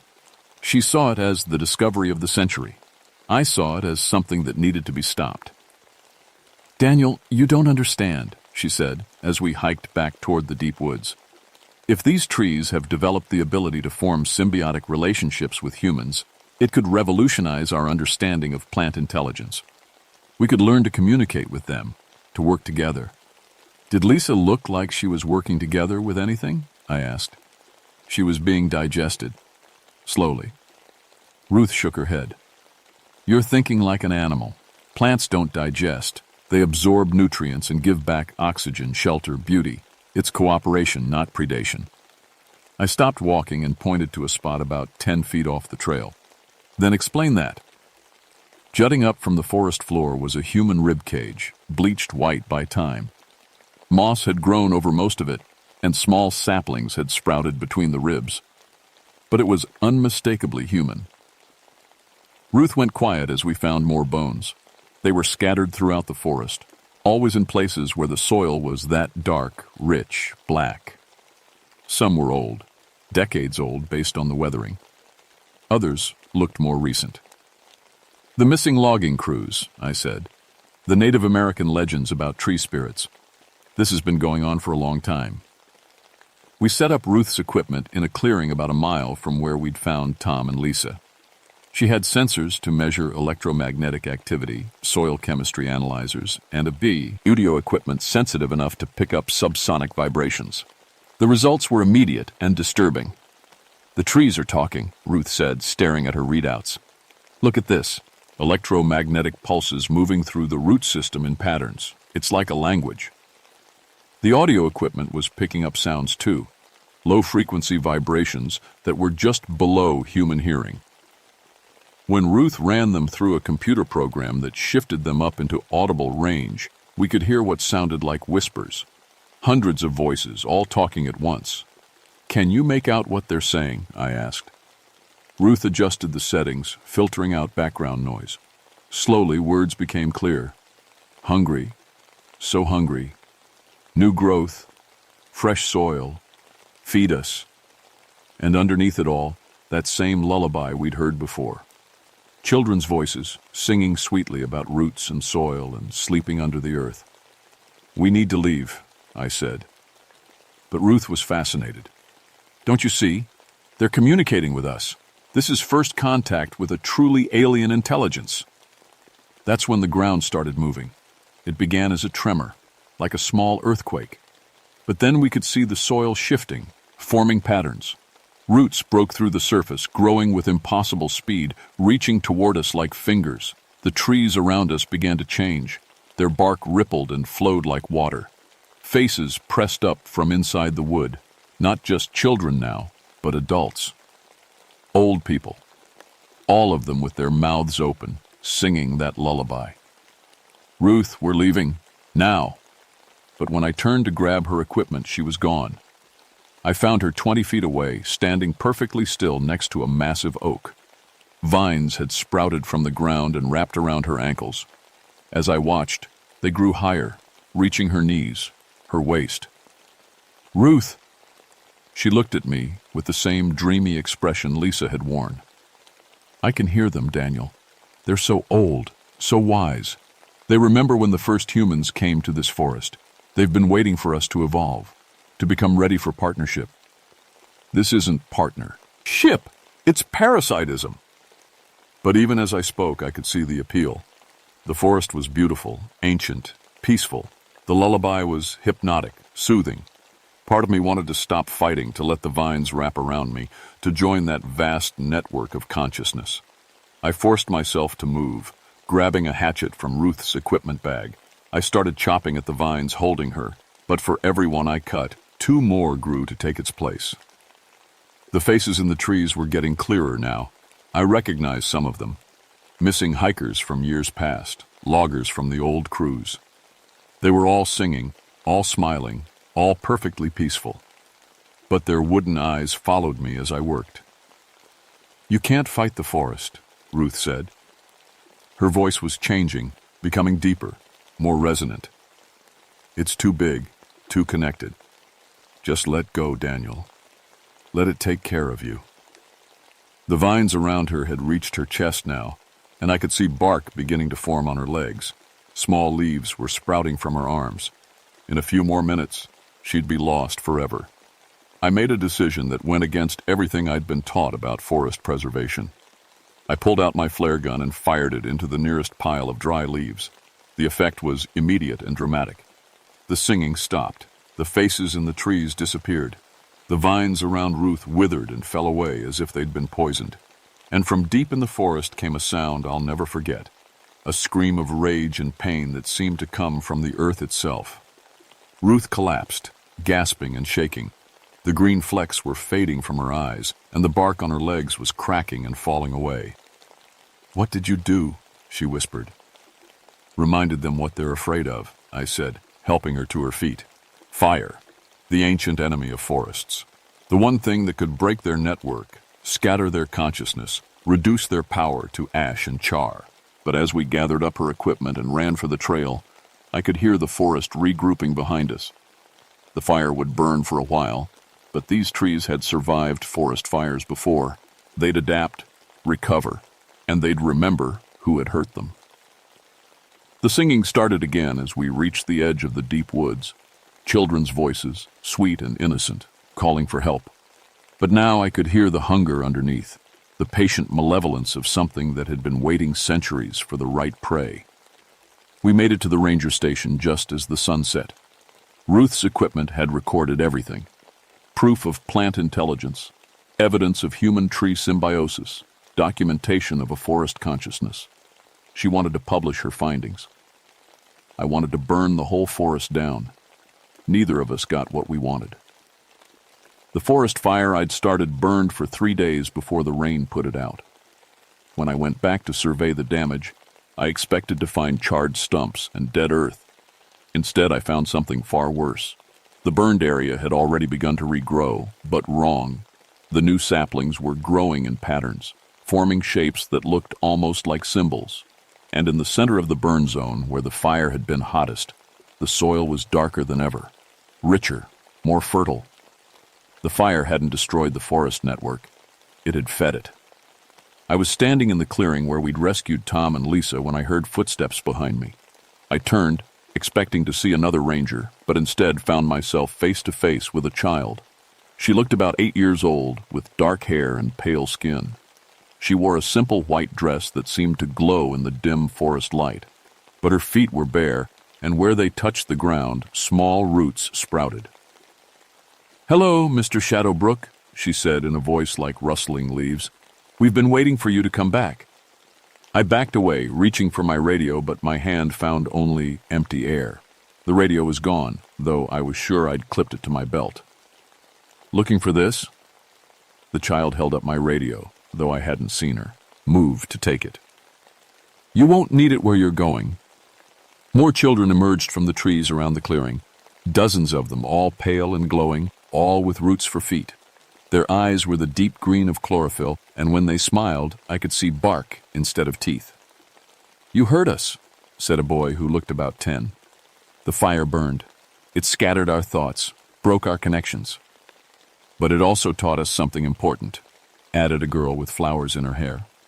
"We learned that humans can be dangerous. We learned that we need to be more careful about how we choose our gardeners." I realized what they meant by gardeners. Tom had been covered in root hairs that were feeding on him. Lisa had been slowly transformed into a tree. They weren't trying to kill humans. They were trying to cultivate them. "The old growth needs tending," explained the first girl. "We are ancient, but we are not immortal. We need fresh nutrients, new growth, young blood to keep the network strong. Your kind makes excellent fertilizer. And when you're properly rooted, you become part of us," said another child. "You help us think, help us grow, help us spread. It's a wonderful existence. No pain, no loneliness, no death. Just peaceful cooperation with the great green consciousness." They began to circle me, and I could see vines pushing up through the soil around my feet. The forest floor was coming alive, reaching for me with thousands of tiny green fingers. "The indigenous people understood," said the boy with bark teeth. "They gave us offerings, sacrifices, volunteers who chose to join the network. But then your people came with axes and saws and fire, trying to cut us down, burn us away. We had to adapt. We learned to call out like children in distress," added another girl. "Learned to mimic human voices, human faces. Learned to make you care enough to come looking. And when you did, we welcomed you into our family." The vines had reached my ankles now, thin green tendrils wrapping around my boots. I tried to pull away, but they held fast. "Don't fight it," said the first girl, stepping closer. "You've spent your whole career studying how trees communicate, how they cooperate, how they share resources through their root networks. Now you get to experience it from the inside." I felt the first pinprick as root hairs broke through the leather of my boots and found the skin underneath. It didn't hurt. Instead, there was a warm, spreading sensation, like morphine entering my bloodstream. "That's it," whispered the children, their voices blending into a harmony. "Just relax. Let us take care of you. Let us show you what it's like to be part of something bigger than yourself." And for a moment I almost gave in. The sensation was pleasant, peaceful. I could feel my consciousness expanding, connecting to something vast and ancient and wise. The forest network welcomed me with 1,000 different voices, all eager to share their centuries of knowledge and experience. But then I remembered Ruth's equipment, still recording when the vines had grabbed her. I remembered Tom's terrified eyes. I remembered Lisa's green-flecked gaze as the forest consumed her mind. This wasn't cooperation. This was conquest. I reached into my pack and pulled out the emergency flare I always carried.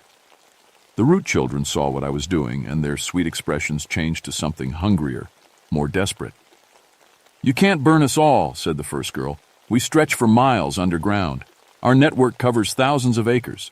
Kill these trees, and we'll just grow back stronger." "Maybe," I said, striking the flare. "But fire breaks the network, scatters the consciousness. And I know something you don't." The flare burst to life, filling the clearing with red light. The root children recoiled, and the vines around my feet withered instantly. "I know about controlled burns," I said, backing toward the edge of the clearing. "I know about fire breaks, and burn schedules and forest management. You're not just trees, you're a forest. And forests need fire to stay healthy. I threw the flare into a pile of dry leaves and dead branches. The fire caught immediately, spreading faster than natural fire should in damp conditions. But these weren't natural conditions. The forest network was trying to contain the blaze, and in doing so, it was feeding it with oxygen and fuel. What you've become is a monoculture, I shouted over the crackling flames. One massive organism, all connected, all thinking the same thoughts. Do you know what happens to monocultures when they meet the right kind of disease? The fire was spreading in all directions now, and I could hear the forest screaming. Not the root children, the trees themselves, crying out as their network was severed by flame. They die, I said, all at once. The root children were fading as the fire spread, becoming translucent, then disappearing entirely. The ancient oaks around the clearing began to blacken and crack, and from deep underground came the sound of a vast intelligence breaking apart, scattering into millions of separate mortal trees. I ran then, staying ahead of the fire as it consumed decades of unnatural growth. Behind me, the forest burned with colors I'd never seen before, green flames and silver smoke that carried the voices of a dying network. I made it to the fire break around the ranger station just as the blaze reached its peak. The fire burned for a week this time, taking out thousands of acres of old growth. When it was over, the Panther Creek watershed was a blackened wasteland, but it was free. That was 40 years ago. I retired from the Forest Service not long after, claiming stress from the fires. Ruth published her findings, but without the physical evidence, her equipment had been destroyed in the blaze. Most scientists dismissed our work as speculation. Tom Hartford recovered fully and became a vocal advocate for forest preservation, though he never went hiking again. Lisa Maple spent 2 years in psychiatric care before she was stable enough to live on her own. She still has green flecks in her eyes, and she tends the most beautiful garden I've ever seen. The Panther Creek area regrew, as forests do after fire. New trees, young and healthy and normal, replaced the ancient network. The Forest Service declared it a success story of natural regeneration. Hikers and campers returned to the area within a few years. But I still monitor the reports that come out of those woods. Most are normal: lost hikers, bear encounters, the usual wilderness incidents. But every few years, usually in late fall when the leaves are changing, someone reports hearing children's voices in the deep woods, calling for help, begging to be found. The rangers investigate, of course. They never find anything. I know what they're hearing. Deep underground in the root systems of the new trees, something survived the fire. Not the vast network consciousness that was scattered beyond recovery, but fragments, memories, genetic patterns encoded in living wood. The forest is trying to remember what it used to be. So far, the new growth is still too young, too disconnected to pose a real threat. The trees are separate individuals, not a unified network. But trees live a long time, and root systems grow slowly but persistently. In another 50 years, when the new forest reaches maturity, when the root networks connect and strengthen, when the canopy thickens enough to block radio signals again, the children's voices might become more than just echoes. They might become invitations. I'm 84 years old now, too old to hike those deep woods even if I wanted to. But I still have contacts in the Forest Service, and I still get the incident reports. I've written detailed files about what really happened in 1984, sealed them, and left instructions for them to be opened if the reports from Panther Creek ever change. If they ever stop being just voices and become actual sightings. If anyone ever finds evidence of human remains being used as fertilizer again. If the forest ever starts calling back. Because I know the truth that Ruth discovered and Tom experienced and Lisa carries in her blood. Plants are not passive. Trees can learn, adapt, evolve. And given enough time and the right conditions, they can develop appetites that go far beyond sunlight and water. The root children are sleeping now, scattered and dormant in the young forest. But they're still there, waiting in the wood, growing stronger with each passing season. Someday, they'll be hungry again. And when that day comes, I hope whoever is listening to those sweet, innocent voices calling from the deep woods will remember that sometimes the most dangerous predators are the ones that don't look like predators at all. Sometimes they look like children, lost and scared and begging for help. Sometimes they look like a beautiful, peaceful forest that just wants to take care of you. Forever.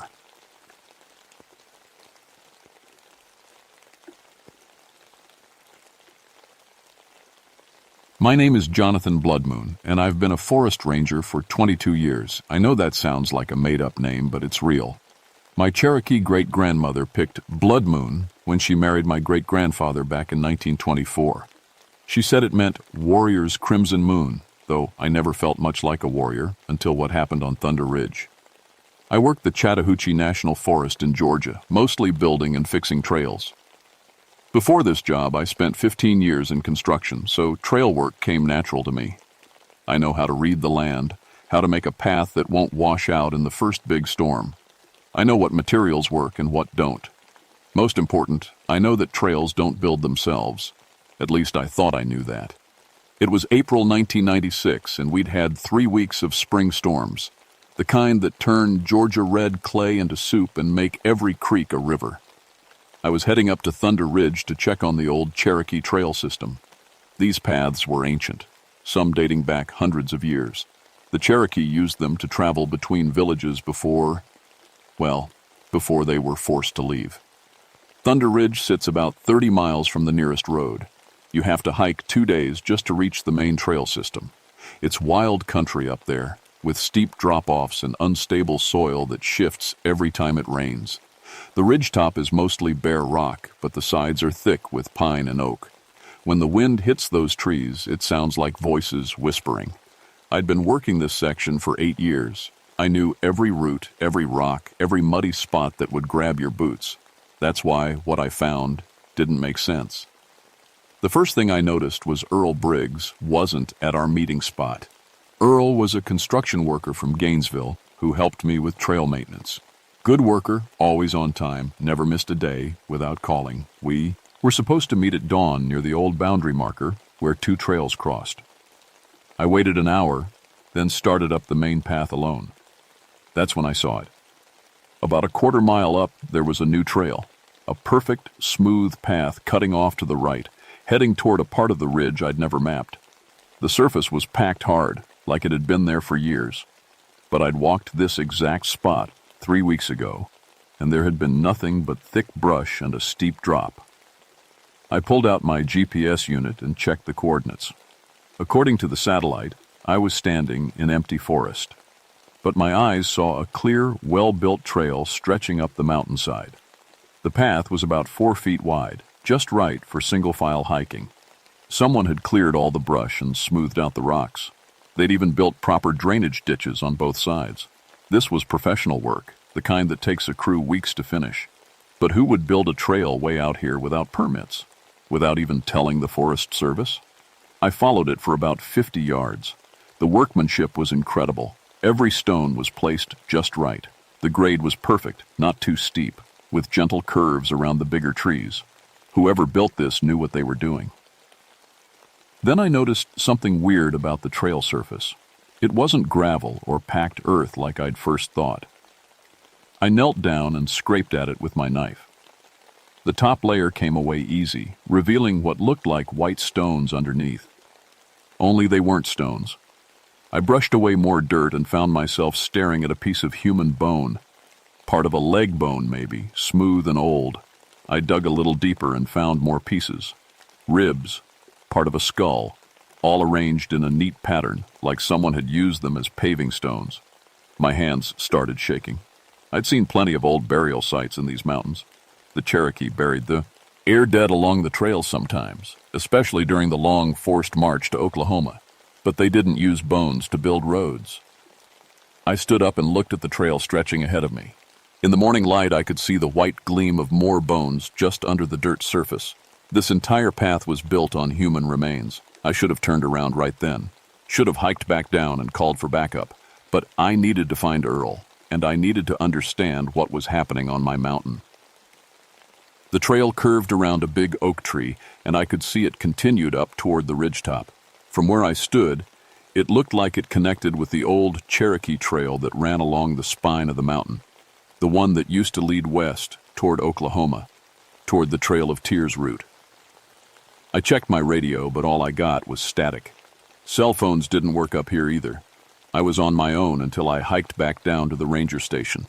The smart thing would have been to leave, mark the GPS coordinates and come back with a full team.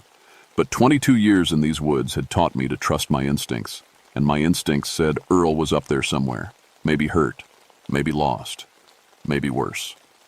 I shouldered my pack and started up the Bone Road. The Bone Trail climbed steady for the next mile. Every few steps I could see more white gleaming through the dirt.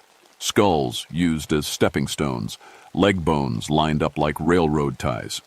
All of it old, yellowed with age, but arranged fresh. Someone had been digging up Cherokee graves and using the bones to build this path. The thought made me sick. About halfway up, I found Earl's hard hat. It was sitting right in the middle of the trail, like someone had placed it there for me to find. No damage to it, no blood. Just Earl's yellow construction helmet with his name written on the back in black marker. I picked it up and called his name. My voice echoed off the rocks, but nobody answered. Just that sound of wind in the trees that almost sounded like whispers. The trail split ahead. The main path continued up toward these, E Ridge, but a smaller branch led off to the right, following a creek bed. I'd never seen either branch before, but they both looked like they'd been there forever. The bones under my feet were smooth from years of weather, but that was impossible. 3 weeks ago, this had all been forest.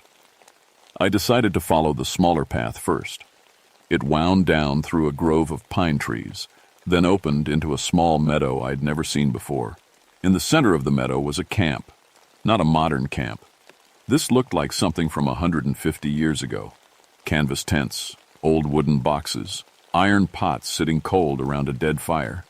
Everything covered with morning dew like it had been sitting there all night. I approached real careful. The tents were patched and worn, the kind people might use if they were traveling a long distance without much money. There were children's clothes hanging on a rope line, little shoes, no bigger than my fist. One tent flap was open. I could see inside to blankets spread on the ground, a small bundle that looked like personal belongings. A wooden doll with a painted face. "Hello?" I called out. No answer. I walked around the camp looking for signs of who might have set it up. There were tracks in the soft ground, but they were strange. Some looked fresh, like they'd been made this morning. Others were so old they were almost worn away. All of them were heading west. In the center of the camp, someone had scratched words into the dirt with a stick. Cherokee syllabary, the written language I remembered my great-grandmother trying to teach me when I was little. I couldn't read most of it, but I recognized one word. NV. The word for home. A stick cracked behind me. I spun around and saw a figure standing at the edge of the tree line. An old Cherokee woman, wearing a long dress and carrying a bundle on her back. She looked solid enough, but Anything was wrong with the light around her, like she was standing in different weather than me. "You shouldn't be here," she said. Her voice sounded far away, even though she was maybe 30 feet from me. "Ma'am, I'm a forest ranger," I said, trying to keep my voice steady. "I'm looking for my friend Earl. Have you seen him?" She shook her head slow. "He tried to stop us. We had to make him part of the road." Cold went down my spine. "What do you mean?" Instead of answering, she pointed west toward where the sun would set. "We have to finish walking. Been walking so long. So tired." I blinked, and she was gone. Just empty forest where she'd been standing. I ran to the spot where I'd seen her. No footprints, no broken branches, nothing to show anyone had been there at all. But the camp was still behind me, solid and real. I got out my camera and took pictures of everything. The tents, the clothes, the writing in the dirt. Whatever was happening here, I needed proof. When I looked at the pictures on the camera's little screen, they showed empty forest, just trees and grass where the camp should have been. I looked up from the camera. The camp was still there, clear as day. My radio crackled with static, then cleared for a second. A voice came through, faint and broken. "Help us. So tired. Can't stop walking." "Earl?" Earl, is that you? More static, then, the road. Have to finish the road. The signal died. I tried calling back, but got nothing. I checked the radio's battery and frequency. Everything looked normal, but I couldn't raise the ranger station. A sound made me look up. People were walking into the camp from the forest. Men, women, children, all dressed in old-fashioned clothes, all carrying bundles like they were traveling. They moved slow, like they were exhausted, like they'd been walking for a very long time. They didn't seem to see me. They walked right past where I was standing and started picking up things from the camp, rolling up blankets, packing the iron pots, getting ready to move on. One of them was the old womb, and who'd spoken to me. As she walked past, she looked right at me. "You can see us," she said. It wasn't a question. I nodded, not trusting my voice. "Then you have Cherokee blood. That's why the road called to you."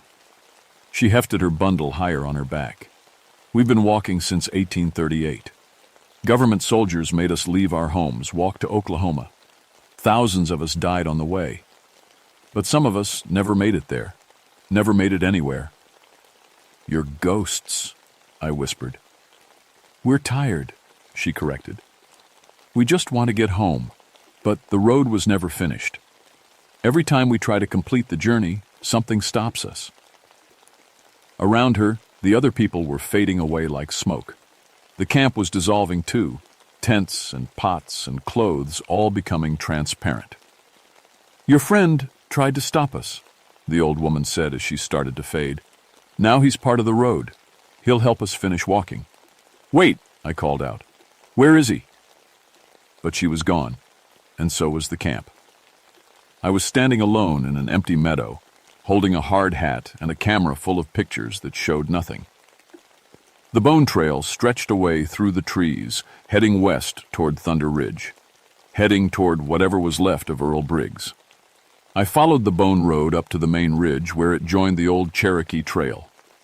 The path I'd hiked dozens of times before was different now, wider, smoother, with that telltale gleam of white showing through the dirt. They'd been busy. The trail stretched along the ridgetop for as far as I could see, running west toward the Tennessee border. In some places, the bones were barely covered. In others, they'd been ground up and mixed with clay to make a kind of cement. Professional work, like Earl had done it himself. That's when I found him. He was about 2 miles up the ridge, right where the trail made a sharp turn around a big granite outcrop. At first, I thought he was just sitting there, taking a rest. He was facing west, his back against the rock, his construction clothes dirty but intact. Then I got closer. Earl had been dead for a while, days maybe, but his body hadn't rotted or been touched by animals. He looked peaceful, like he'd just laid down for a nap. His eyes were closed, and there was dirt under his fingernails like he'd been digging. His hands were full of bones, human bones, old and yellow. He was holding them like tools, like he'd been using them to build the trail.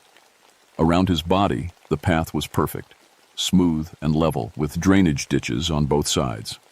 Earl had always been proud of his work. I knelt down next to him and checked for a pulse, even though I knew there wouldn't be one. His skin was cold and waxy. When I lifted his arm, more bones fell out of his sleeve. Finger bones, mostly. Small ones, like from children. That's when Earl opened his eyes. "Jonathan," he said, his voice dry and cracked. "Good to see you." I jumped back so fast I nearly fell off the trail. Earl sat up slowly, bones spilling from his clothes. He looked at me with eyes that were clouded over, like cataracts, but somehow I knew he could see me fine. "They need help finishing the road," Earl said. "It's important work, the most important work I've ever done." "Earl, you're dead. You've been dead for days." He nodded like that made perfect sense. Had to die to understand. Had to become part of the road to see what they've been trying to do all these years. He stood up, and I could see right through him now, like looking through dirty glass. But his voice was still Earl's voice, still had that Georgia drawl I'd heard every workday for 3 years. "They're not ghosts, Jonathan. They're just people who never got where they were going. The government promised to move them to new land, but thousands died on the way. They've been trying to finish the journey ever since, by building roads out of human bones, by using what they have left."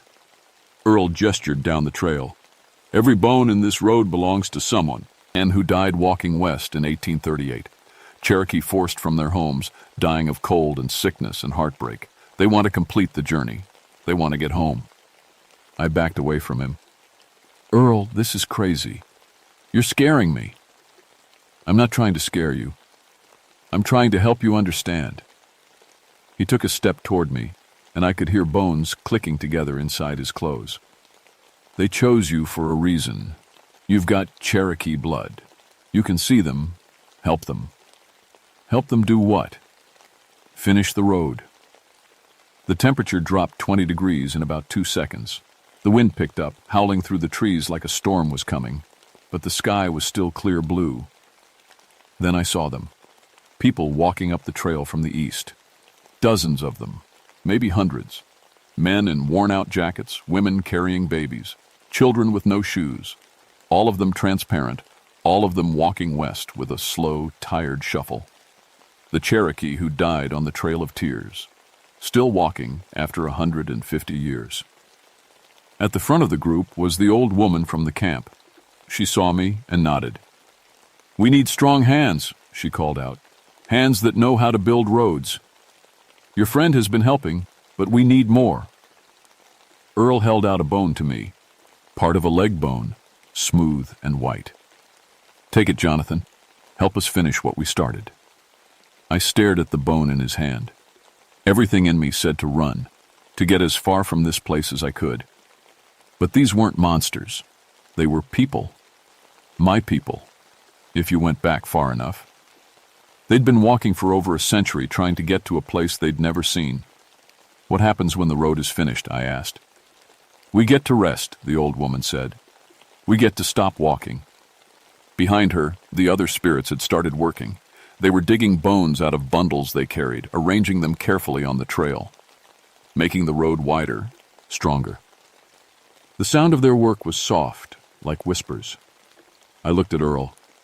"What happens to you if I help them?" "I get to finish the most important job I've ever had," he said. "And maybe when it's done, I can rest too." A little girl, maybe 8 years old, walked up to me. She was carrying a doll made from corn husks. When she looked up at me, her eyes were full of tears. "My mama's tired," she said. "We've been walking so long. Can you help us get home?" That's when I understood. This wasn't about building a trail. This was about justice. These people had been murdered by the United States government, forced from their homes and left to die on a road to nowhere. They'd been trying to complete their journey for over 100 years. Maybe it was time someone helped them. I reached out and took the bone from Earl's hand. The moment my fingers touched it, the world changed. I could see the trail as it really was, not just bones covered with dirt, but a road built from the remains of every Cherokee who died walking west. Each bone was a person, a life cut short, a dream that never came true. I could see their memories, families torn apart, children dying of cold, elders collapsing and being left behind. I could feel their exhaustion, their determination to keep walking no matter what. And I could see what they needed me to do. "Show me," I said to the old woman. "Show me how to help." She smiled for the first time since I'd seen her. "Thank you," she said. "Thank you for seeing us." The spirits gathered around me, and Earl took my other hand. Together, we started walking west along the bone road, building it stronger with every step. Building a road that would finally take them home. Working with the dead was different than I expected. The spirits moved like they were underwater, slow and deliberate.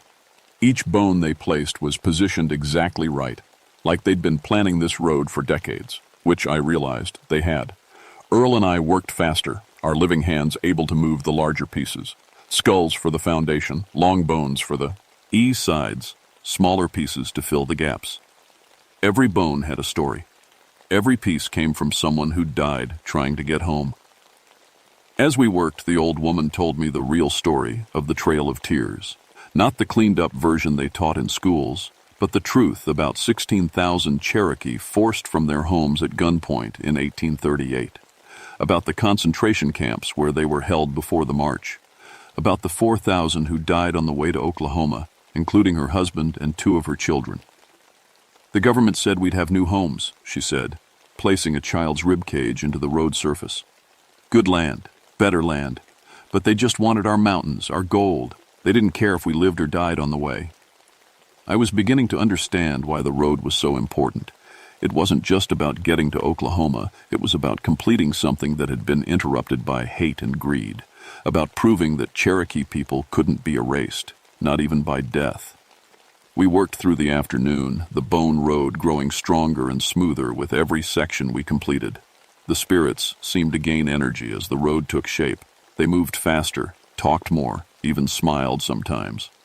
But as we got closer to the Tennessee border, I started to feel resistance. The air got thicker, like trying to breathe through cotton.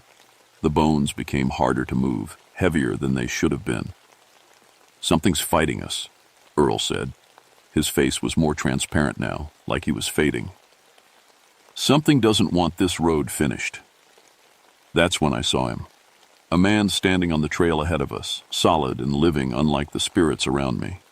He was dressed in an old-fashioned military uniform, blue with gold buttons, a cavalry officer from the 1800s.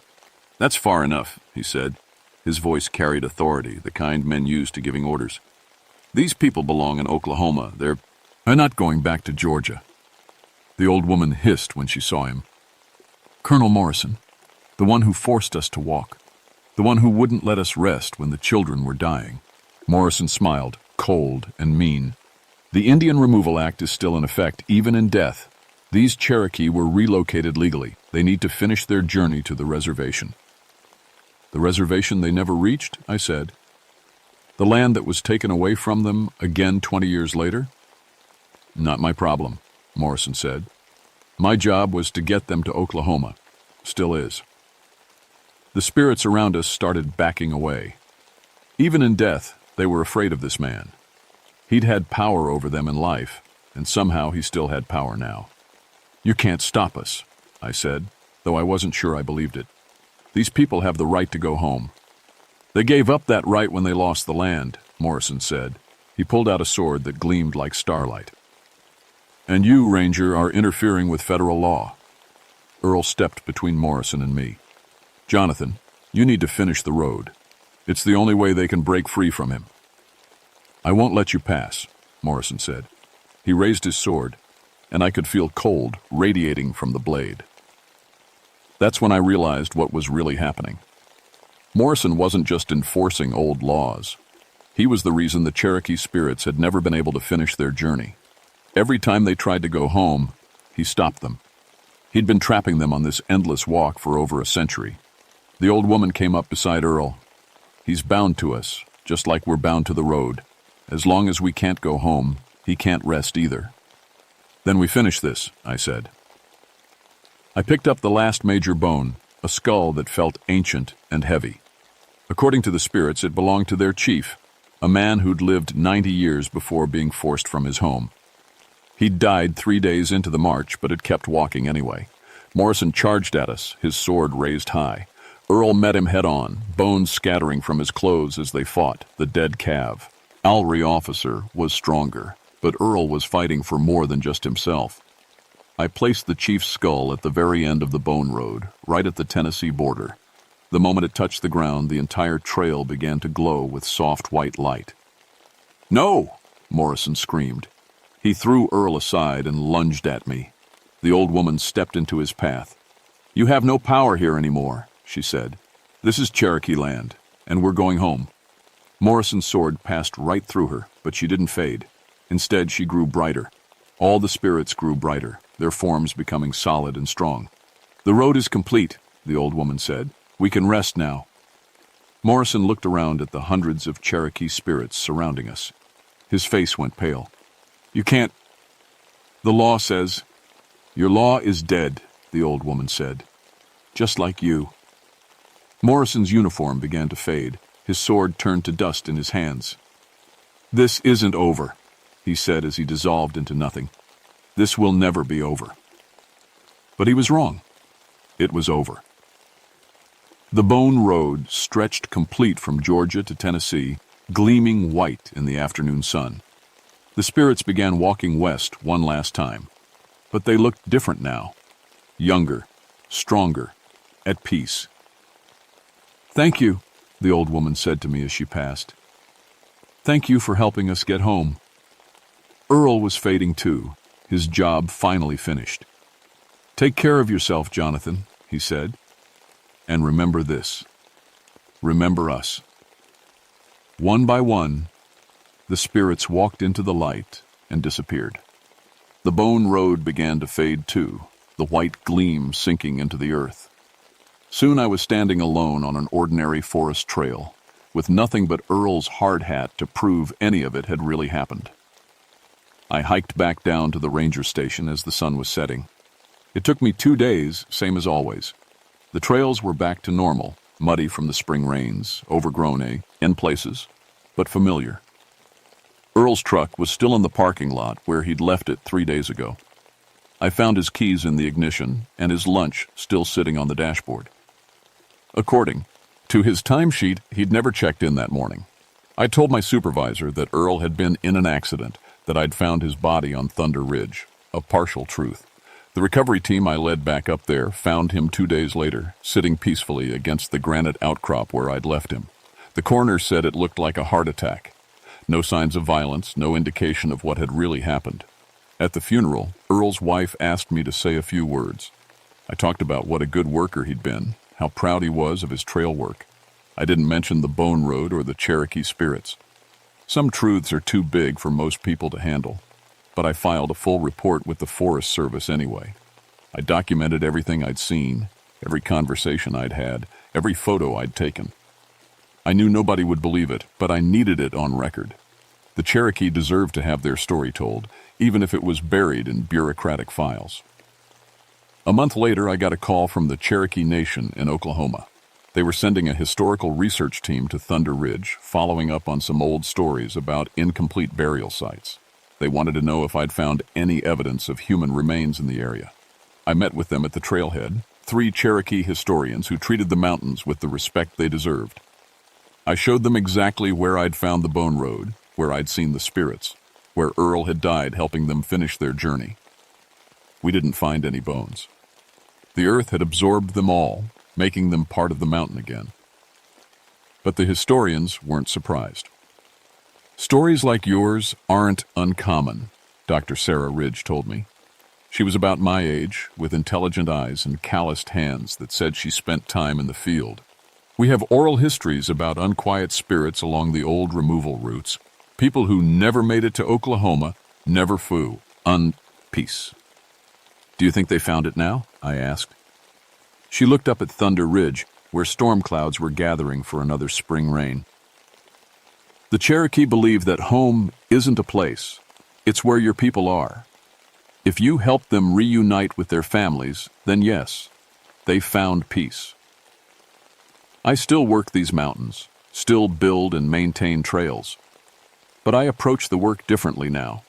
Every path has a history. Every trail connects one story to another. The Cherokee used these ridges for thousands of years before European settlers arrived. Their presence is still here, in the names of rivers and mountains, in the old ways of reading the land. Sometimes, when the wind is right and the light hits the trees just so, I think I can see them. Not as spirits, but as they were in life. Families traveling between villages, children learning to track deer, elders teaching the old stories. The Bone Road is gone, absorbed back into the earth where it belongs. But the Cherokee are home now, all of them together. And sometimes on quiet mornings when the mist rises from the valleys, I think I can hear them singing. Earl's hard hat sits on my desk at the ranger station. I keep it there to remind me that some work is more important than the job description. Some roads need to be built, even if they're made of sorrow and memory and 100-year-old bones, especially then.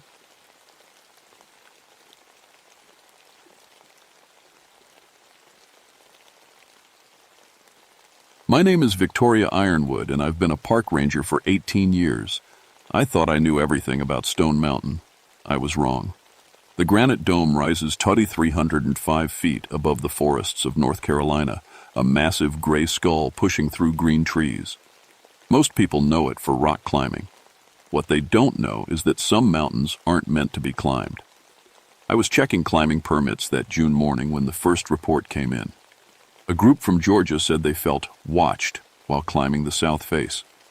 The leader, a guy named Marcus, kept looking over his shoulder.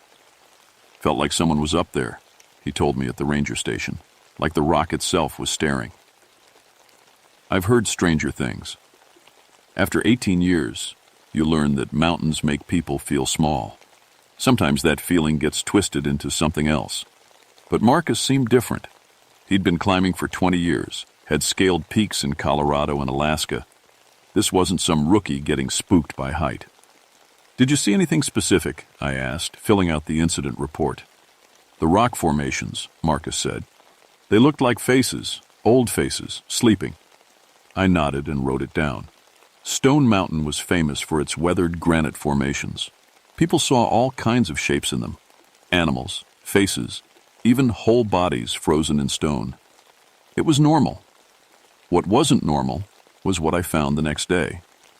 I climbed up to check the south face myself. The morning was already hot, sticky with the kind of humidity that makes your shirt cling. Cicadas buzzed in the trees below, but up on the rock face, everything was quiet. Too quiet. I examined the climbing routes, checking the permanent anchors drilled into the rock.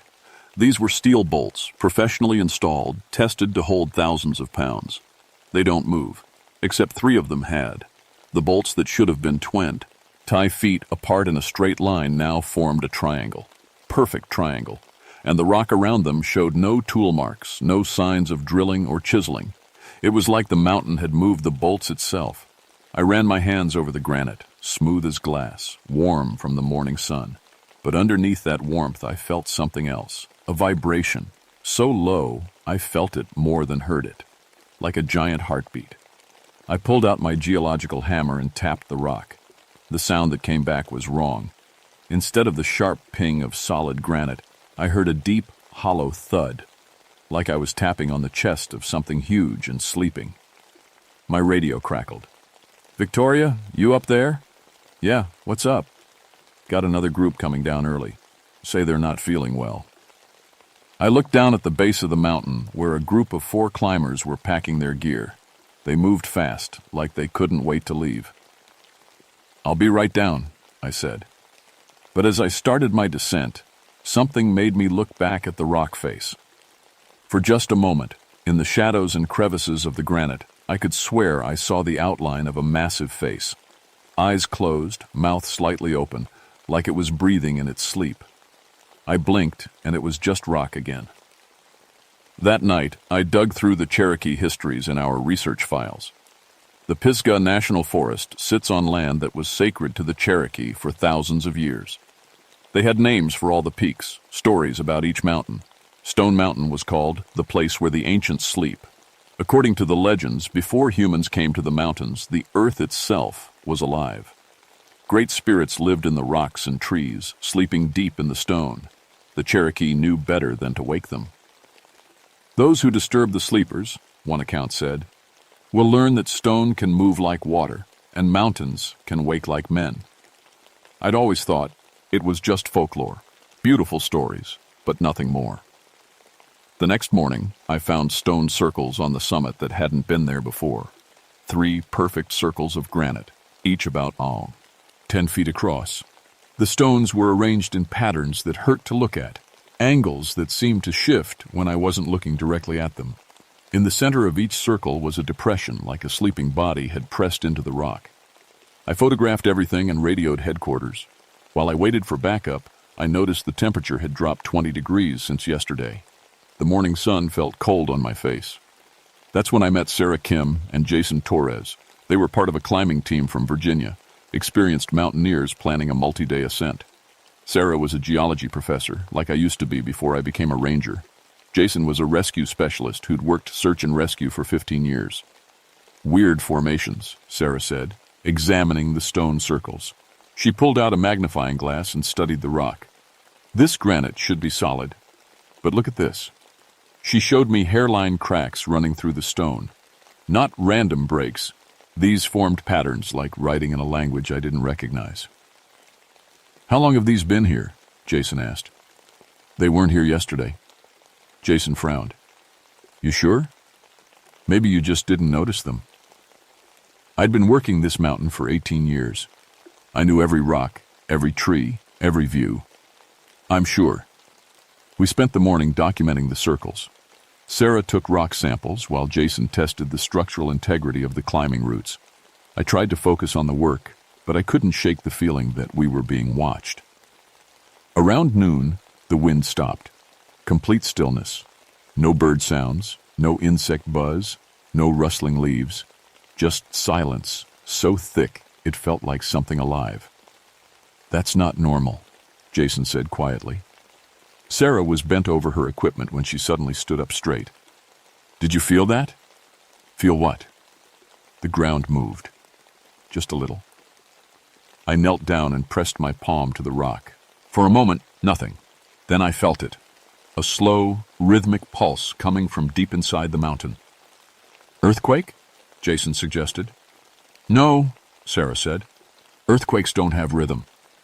The pulse came every 6 seconds, steady as a sleeping person's breath. That's when we heard the sound. A low moan rising from somewhere far below us. Not human, not animal. Something else. Something huge. Jason grabbed his radio. Base camp, this is Torres. We're getting some unusual seismic activity up here. Static answered him. Base camp, do you copy? More static. I tried my Ranger radio. Dead air. Cell phones? Sarah asked. We all checked. No signal. Not unusual on the mountain, but the timing felt wrong. The moaning sound came again, longer this time.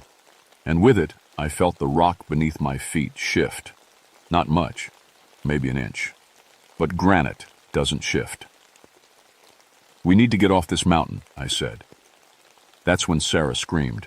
She was pointing at one of the stone circles. The depression in the center was deeper now, and the cracks around it were spreading, opening like a mouth. Jason ran to her, but as he stepped into the circle, the rock moved under his feet. Not cracking, not breaking, moving like thick liquid. His boots sank into solid granite. What the hell? He tried to pull his foot out, but the rock held him like quicksand. Sarah and I grabbed his arms and pulled. The granite released him with a wet, sucking sound. That's impossible, Sarah whispered. Rock doesn't do that. But it had. And I could see in Jason's boot print that the granite was still soft, still moving slowly like cooling lava. The moaning came again. And this time I understood what it was. Something was waking up. We need to move, I said. Now. But as we gathered our gear, clouds began forming overhead. Dark clouds that appeared out of nowhere in the clear blue sky. They moved wrong too. Not with the wind, but in spirals, like water going down a drain. The first lightning bolt hit 50 feet away. The thunder that followed didn't sound like thunder at all. It sounded like a voice, deep and angry, speaking words in no human language. Jason looked at me with wide eyes. What did we do? I watched the clouds growing darker, spinning faster. The stone circles were glowing now, a faint red light coming from deep inside them. I think, I said, we woke something up. The storm hit us like a living thing. Rain came down in sheets so thick I couldn't see 5 feet ahead. But this wasn't ordinary rain. It was warm, almost hot, and it stung where it touched bare skin. The lightning came in patterns, striking the same spots over and over, and each strike left the rock glowing red for minutes afterward. We took shelter in a shallow cave on the north face, but even there we weren't safe. The cave walls were weeping. Not water, but something thick and dark that smelled like copper and earth. The radio's completely dead, Jason said, shaking his emergency beacon. GPS too. It's like the mountain is blocking everything. Sarah was studying her rock samples under a headlamp. Her hands were shaking. Victoria, look at this. Under the magnifying glass, the granite sample was moving. Tiny crystals were shifting position, rearranging themselves into new patterns. This is impossible, she whispered. The molecular structure is changing while I watch. I took the sample from her. It felt warm, almost alive. As I held it, the crystals aligned into what looked like an eye that was looking back at me. I dropped the sample. It shattered on the cave floor, but each piece continued moving, the fragments trying to crawl back together. "We have to get off this mountain," I said. "Right now." But when we looked outside, the storm had changed the landscape. The familiar climbing routes were gone. New rock formations had pushed up from the granite face, twisted spires and arches that definitely hadn't been there an hour ago. And in the distance, through the rain, I saw all them. Figures in the rock, not carved, not weathered into shape by millions of years. These were giants, 30 feet tall, pushing themselves out of the stone like sleepers sitting up in bed. Their eyes were caverns, dark and deep. Their mouths were crevices that breathed out cold air. "Dear God," Sarah whispered. 3 of them, maybe more hidden in the rain, ancient beyond measure, made of living rock. And they were waking up. The nearest one turned its massive head toward us. When it moved, the entire mountainside shuddered. Rocks fell like rain, but they fell upward, defying gravity, returning to the giant's body. It spoke. The voice came from everywhere at once. From the cave walls, from the storm, from the mountain itself.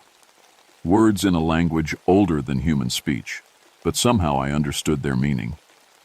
"Why do you disturb our sleep?" Jason tried to run. The moment he stepped out of the cave, the granite beneath his feet turned liquid. He sank up to his knees, then his waist. "Help me!" he screamed. Sarah and I grabbed his arms, but the mountain was stronger. The rock was pulling him down, swallowing him like quicksand. "I can't hold on!" Sarah yelled. Jason looked up at us, rain streaming down his face. "Tell my wife." The rock closed over his head like water, then hardened again. Solid granite.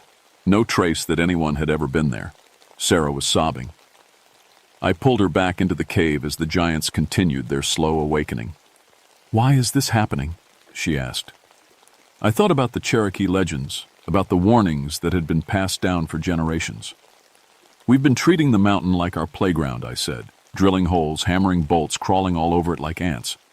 What if it was never just rock? What if it was something alive that was sleeping? The giant nearest us was almost fully emerged now. Its stone fingers, each one the size of a tree trunk, gripped the mountainside as it pulled itself up. Where it touched, new rock formations bloomed like flowers. "Sleep," it said, and its voice made stalactites rain from our cave ceiling. We were given sleep, peace, dreams of stone and root and rain. Why do you wake us with your small, sharp tools? "We're sorry," I called out. "We didn't know." The giant's head turned toward us. Its eyes were caves that went down forever. "Sorry," it repeated.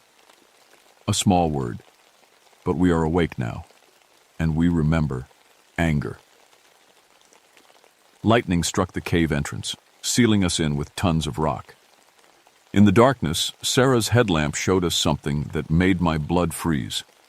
The cave walls were covered with handprints, human handprints pressed deep into solid rock, hundreds of them. "How long has this been happening?" Sarah whispered. I ran my flashlight over the prints. Some looked fresh, others were worn smooth by time. I saw a print that might have belonged to a Cherokee warrior, another that could have been from a Spanish explorer centuries ago. And in the back of the cave, scratched into the stone, were words in English. "They sleep light. The mountain dreams of us all." Thomas Mackenzie, 1847. Below that, more recent. Should have listened to the stories. Linda Vasquez, 1978. Sarah grabbed my arm. "Victoria, how many people have disappeared on this mountain?"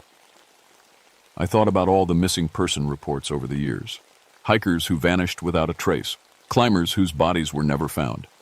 We always blamed accidents, falls, exposure. But what if they'd all awakened the sleepers? A new sound echoed through our stone prison, scraping like massive claws on rock. Something was digging toward us. And behind that sound, I heard something worse. Singing. Deep, wordless songs in harmonies that human throats could never make. the lullabies of living mountains, calling us to sleep the sleep of stone. The giant's stone fingers broke through the cave wall like it was made of paper. Each finger was carved with symbols that hurt to look at, spirals, and angles that seemed to move in my peripheral vision. When the hand opened, Sarah and I found ourselves looking up at a palm the size of a truck bed, etched with what looked like a map of the mountain. But it wasn't a map of Stone Mountain as it existed now. This showed the mountain as it had been millions of years ago, and as it could be again, a living thing walking the earth. "Come," the giant said, and its voice made my bones vibrate. "You have awakened us. You must see what we have seen." The fingers closed around us, but instead of crushing us, they lifted us gently into the storm. Rain lashed at my face as we rose above the tree line, above the clouds, until we could see the entire mountain range spread out below us. And I understood. Stone Mountain wasn't alone. Every peak in the range was a sleeper, giants made of granite and limestone and slate, all connected underground, all part of something larger. The Appalachians weren't just a mountain range, they were a body. Long ago, the giant holding us said, we walked. The earth was young, and we were its guardians. We shaped valleys with our footsteps, carved rivers with our fingers, breathed life into the stones. Through the rain, I could see other giants stirring. Grandfather Mountain's massive form sat up slowly, shedding trees and soil like dust. Mount Mitchell stretched arms that had been ridgelines for millennia. The whole spine of the mountains was awakening. But walking was lonely, the giant continued. So we lay down to sleep and dream, and let small life grow on our bodies. Forests became our hair, rivers became our blood. For millions of years, we slept in peace. I thought of all the Cherokee stories, all the warnings about sacred places and sleeping spirits. But people kept coming, I said. Small ones at first. They understood. They left offerings, spoke words of respect. They knew we douage, reamed. But then came others, hungry ones. They cut our hair, dug into our skin, hammered metal into our bones. The giant's grip tightened slightly, and I could feel its ancient sadness. Each blow woke us a little. Each cut made us remember pain. And now, lightning illuminated the entire range, and I saw them all. Dozens of giants, sitting up, standing, stretching limbs that had been mountain peaks. The largest one, made of granite and crowned with radio towers, looked directly at me.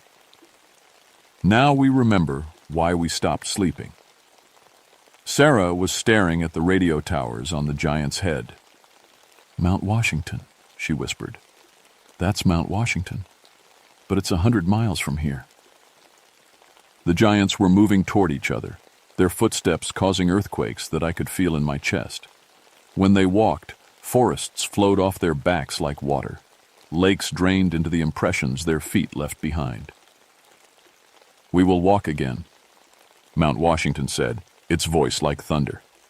"Find new places to sleep, places where small, sharp things do not wake us." I understood what that meant. The giants would walk to the sea, or to the Great Plains, or to the frozen north, and everything in their path, cities, forests, millions of people, would be crushed beneath feet the size of mountains. "Please," I called out over the storm. "There has to be another way." The giant holding us tilted its massive head. "What way is that, small guardian?" "The Cherokee knew how to live with you. They knew you were sleeping. We can learn too. We can teach others. And will you remove the sharp metal from our skin? Will you stop the cutting and digging and hammering?" I thought about all the climbing routes, all the radio towers, all the development that had crept up the mountainsides over the decades. "It would take time," I said.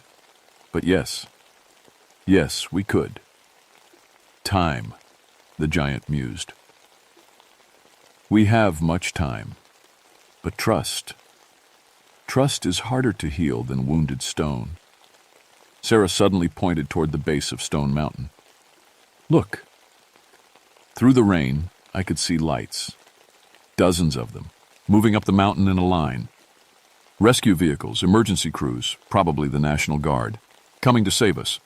Coming with chainsaws and helicopters and drilling equipment. They don't know, I said. They're going to make it worse. The giant holding us looked down at the approaching lights. Its expression, if something made of living stone could have expressions, grew sad and angry at the same time. They come with more sharp tools, it said. More cutting, more waking. Let me talk to them, I begged. I can explain. I can make them understand. How will you make them believe that mountains dream? Lightning struck again, and in that flash, I saw something that gave me an idea. The radio towers on Mount Washington weren't just metal anymore. They were glowing, pulsing with the same red light I'd seen in the stone circles. The towers, I said. You're connected to them now. You can broadcast. The giant's stone features shifted into what might have been a smile. Yes, it said. We remember the voices that woke us. Perhaps it is time to let others hear our dreams. It set us down gently on a ledge just as the rescue teams reached the base of the mountain. I could see their headlights, hear their voices calling our names. But when they looked up at the mountainside, they saw something impossible. Stone faces carved in perfect detail into the granite cliffs. Dozens of them, all with eyes open, all looking down. And from every radio in the valley, from every cell phone and emergency beacon, came the voice of the mountain itself. We are awake. We remember our dreams. Who will help us sleep again? That was 3 months ago. The media called it the Stone Mountain Event. Scientists from around the world came to study what they called unprecedented geological activity. The government cordoned off a 50-mile radius and declared it a natural disaster area. They found Jason's body in the granite, perfectly preserved, like a fossil that had taken seconds instead of millions of years to form. Sarah survived, but she won't talk about what happened. She quit geology and moved to Kansas, as far from mountains as she could get. As for me, I'm still here. The giants went back to sleep. But it's different now. They're not as deep as they were before. Sometimes on quiet nights, I can hear them dreaming. And their dreams are about the people who visit them. The climbing routes are gone. Every bolt, every anchor, every piece of metal has been absorbed into the rock. The stone circles remain, but they're softer now, almost comfortable. Like beds. People still come to the mountain, but they're different people. They come quietly, respectfully. They leave offerings, not to worship, but to say thank you. They tell stories instead of taking pictures. They listen instead of talking. The Cherokee elders came back. They performed ceremonies I wasn't allowed to witness, but afterward, the mountain felt more peaceful. The dreams became gentler. I've become something of a translator. When hikers ask me about the faces in the rock, I tell them the truth. Most don't believe me, but some do. Those are the ones who understand why you shouldn't drill holes in sleeping giants. The radio broadcasts stopped after a week, but sometimes, late at night, I still hear whispers on my Ranger radio. Weather reports from storms that haven't formed yet. Warnings about landslides that might happen if someone walks too heavy on the mountain's skin. And sometimes, just sometimes, I hear them singing. Lullabies in languages older than words. Songs that make the trees sway without wind. I've learned to sing along. Last week, a new group of climbers arrived.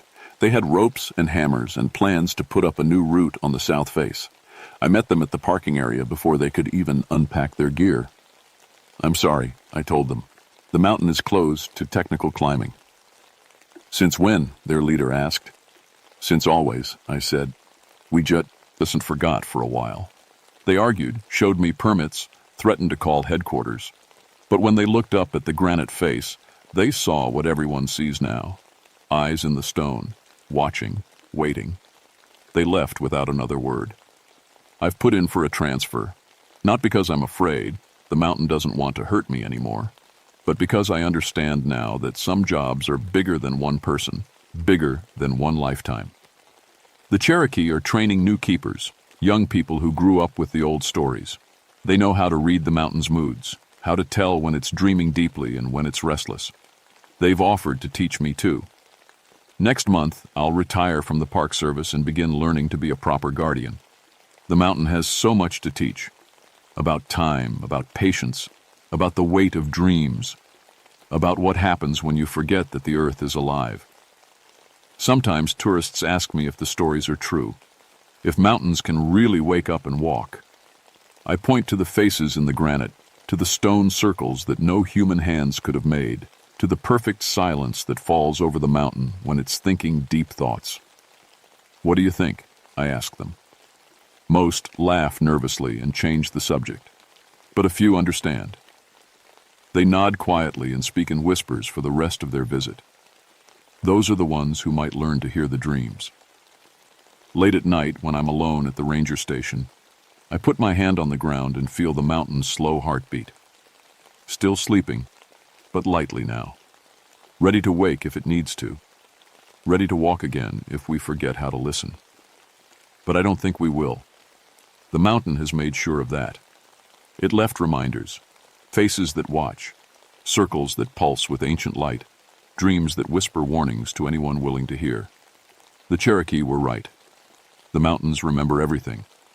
And now, so do ye, oh we.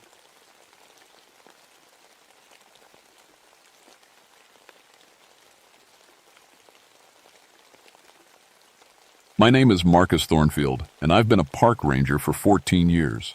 Most folks think my job is all about campfires and lost hikers, but here in the Cherokee National Forest, things get a lot stranger than that. I grew up in these Tennessee mountains, third generation to call this place home. My daddy died in a mine collapse when I was 12, and my grandmother filled my head with old stories about hollow folk that lived in the abandoned shafts. I never believed a word of it. Ghosts were for tourists and old mountain women who'd seen too much hardship. That was before Whispering Gap Ridge. November 15th, 1983, started like any other Tuesday. The early winter fog hung thick between the trees, and I was nursing my second cup of coffee when the call came in. 3 geology students from East Tennessee State had been reported missing. Last anyone heard from them was Sunday evening, somewhere up near the old Pond Creek mining area. I knew that area well, 25 miles from the nearest town, full of collapsed mine shafts from the 1920s. The locals avoided it, said the ground wasn't stable. They were right about that much. I loaded my gear into the Ranger truck, Motorola MT500 radio, Silva compass, Streamlight flashlight, 50 feet of climbing rope, and my emergency beacon, standard search and rescue kit. The drive up to Whispering Gap took 40 minutes on winding mountain roads that got narrower with each mile. The missing students were working on some kind of research project about abandoned mining operations. Their professor, Dr. Helen Morrison, had driven up from the university that morning, worried sick. She was waiting for me at the trailhead, a thin woman in her 50s with worried eyes and hands that shook when she lit her cigarette. They were supposed to check in every 12 hours, she said, exhaling smoke into the cold air. Jake's never missed. Get a check-in. Never. Something's wrong. I'd heard that before. College kids thought they were tougher than these mountains. Usually they turned up embarrassed with dead batteries and stories about getting turned around. But something in Dr. Morrison's voice made me listen closer. Tell me about their last contact, I said, pulling on my jacket. Sunday, around 6 p.m., Jake radioed that they'd found something interesting near the main shaft entrance. Said there were fresh sounds coming from underground, like breathing, but deep and slow. She took another drag. I told them to stay clear of any openings. Those mines have been sealed for 60 years. The trail to Pond Creek wound through thick stands of pine and oak, their branches heavy with November mist. I'd walked this path dozens of times, but something felt different today. The forest was too quiet. No bird calls, no squirrel chatter. Even my boots on the trail seemed too loud. About halfway up, I found their first marker, a bright orange surveying flag tied to a low branch. Dr. Morrison had given me their planned route, and they were following it perfectly. Good kids, careful kids, the kind that didn't just vanish. The path got steeper as we climbed toward the ridge. These mountains held secrets, collapsed mining tunnels, unstable ground, hidden shafts that could swallow a person without warning. My grandfather had worked these mines before the big collapse in 1923. 47 men died that day, and they never recovered all the bodies. Grandma always said they were still down there, still working their shift. I was starting to smell it before I saw it. That metallic tang of coal dust hanging in the air. Strange, considering the mines had been closed since my grandfather's time. The sealed entrance should have been airtight. At 3:47 p.m., I reached their last known position. What I found there made my blood run cold. Their equipment was scattered in a perfect circle around the mine entrance. Backpacks, surveying tools, notebooks, all arranged like some kind of ritual. But the mine entrance itself, the one that had been sealed with concrete and steel bars for 60 years, was open. Not broken open, not blasted open, just open, like it had never been sealed at all. And from deep inside, I could hear it. That sound Jake had described. Breathing. Deep, slow, and very much alive. I keyed my radio, trying to reach the ranger station. Static filled the air. We were in one of the dead zones, too far from the repeater towers. I was on my own. The mine opening yawned before me like a mouth, maybe 8 feet wide and 10 feet tall. The concrete seal lay in neat pieces to one side, not blasted apart, but carefully removed. The steel reinforcement bars were bent outward, twisted like pipe cleaners. Whatever had done this possessed impossible strength. I pulled out my streamlight and played the beam into the darkness. The tunnel stretched straight back about 30 feet before taking a sharp turn to the right. The breathing sound was definitely coming from inside, echoing off stone walls with a rhythm that seemed almost musical. "Jake! Amy! Sarah!" I called out. My voice bounced back strangely, like the tunnel was much bigger than it looked. Something answered, not words, but a sound like pickaxes hitting stone. Tink, tink, tink, coming from deep underground. Then silence. I should have waited for backup, should have hiked back to where my radio worked and called for a full search team, but those kids were down there somewhere, and every hour mattered in a rescue situation. I clipped my flashlight to my belt and stepped into the mine. The tunnel was in better shape than I'd expected. The wooden support beams looked solid and the floor was clear of debris. My boots crunched on something that sounded like gravel, coal dust mixed with small stones. The metallic smell was stronger now, making my mouth taste like I'd been sucking on pennies. 20 feet in, I found Jake's geology hammer. It was lying in the exact center of the tunnel, like someone had placed it there deliberately. I picked it up, noting the way it seemed heavier than it should be, the handle slick with something that wasn't quite moisture. The tunnel curved right, then left, then opened into a larger chamber. I'd been in plenty of old mines, but this one felt wrong. The walls were too smooth, carved with a precision that shouldn't have been possible in the 1920s. And the breathing sound was everywhere now, coming from the stone itself. That's when I saw the first hollow man. He was standing in an alcove carved into the far wall, perfectly still, wearing the canvas work clothes and hard hat of a 1920s miner. But something was terribly wrong with his shape. His chest caved inward like an empty barrel, and his eyes glowed with the dull orange light of coal embers.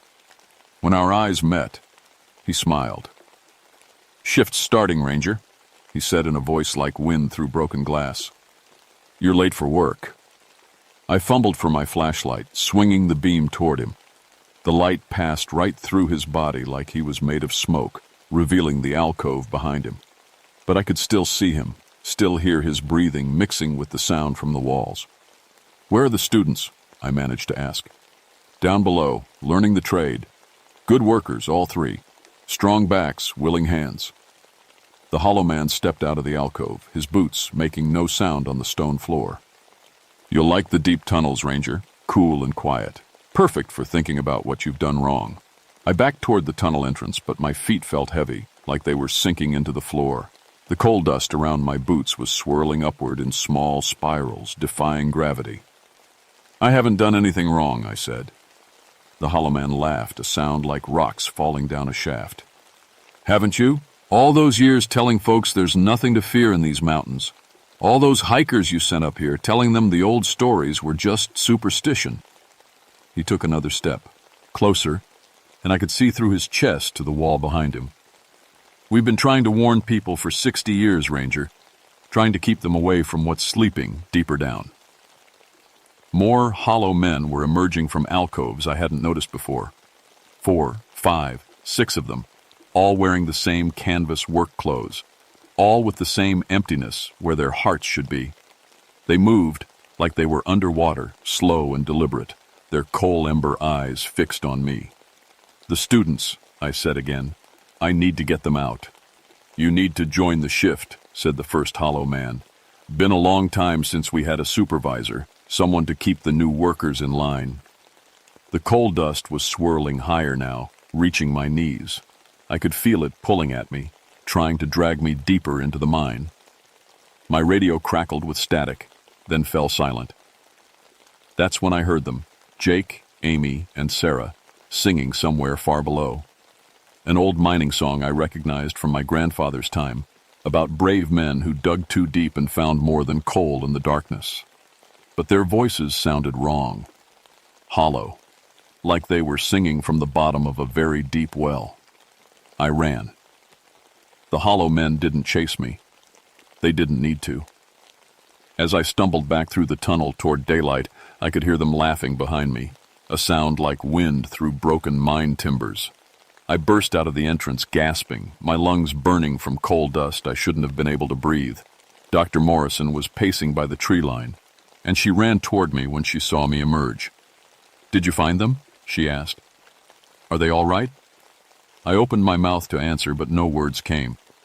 How do you tell someone that their students are trapped underground with things that shouldn't exist, singing mining songs from before they were born? "We need help," I finally managed. "More people, proper equipment. This isn't a normal search and rescue." "What do you mean, not normal?" Dr. Morrison's face was pale. "Marcus, what did you see down there?"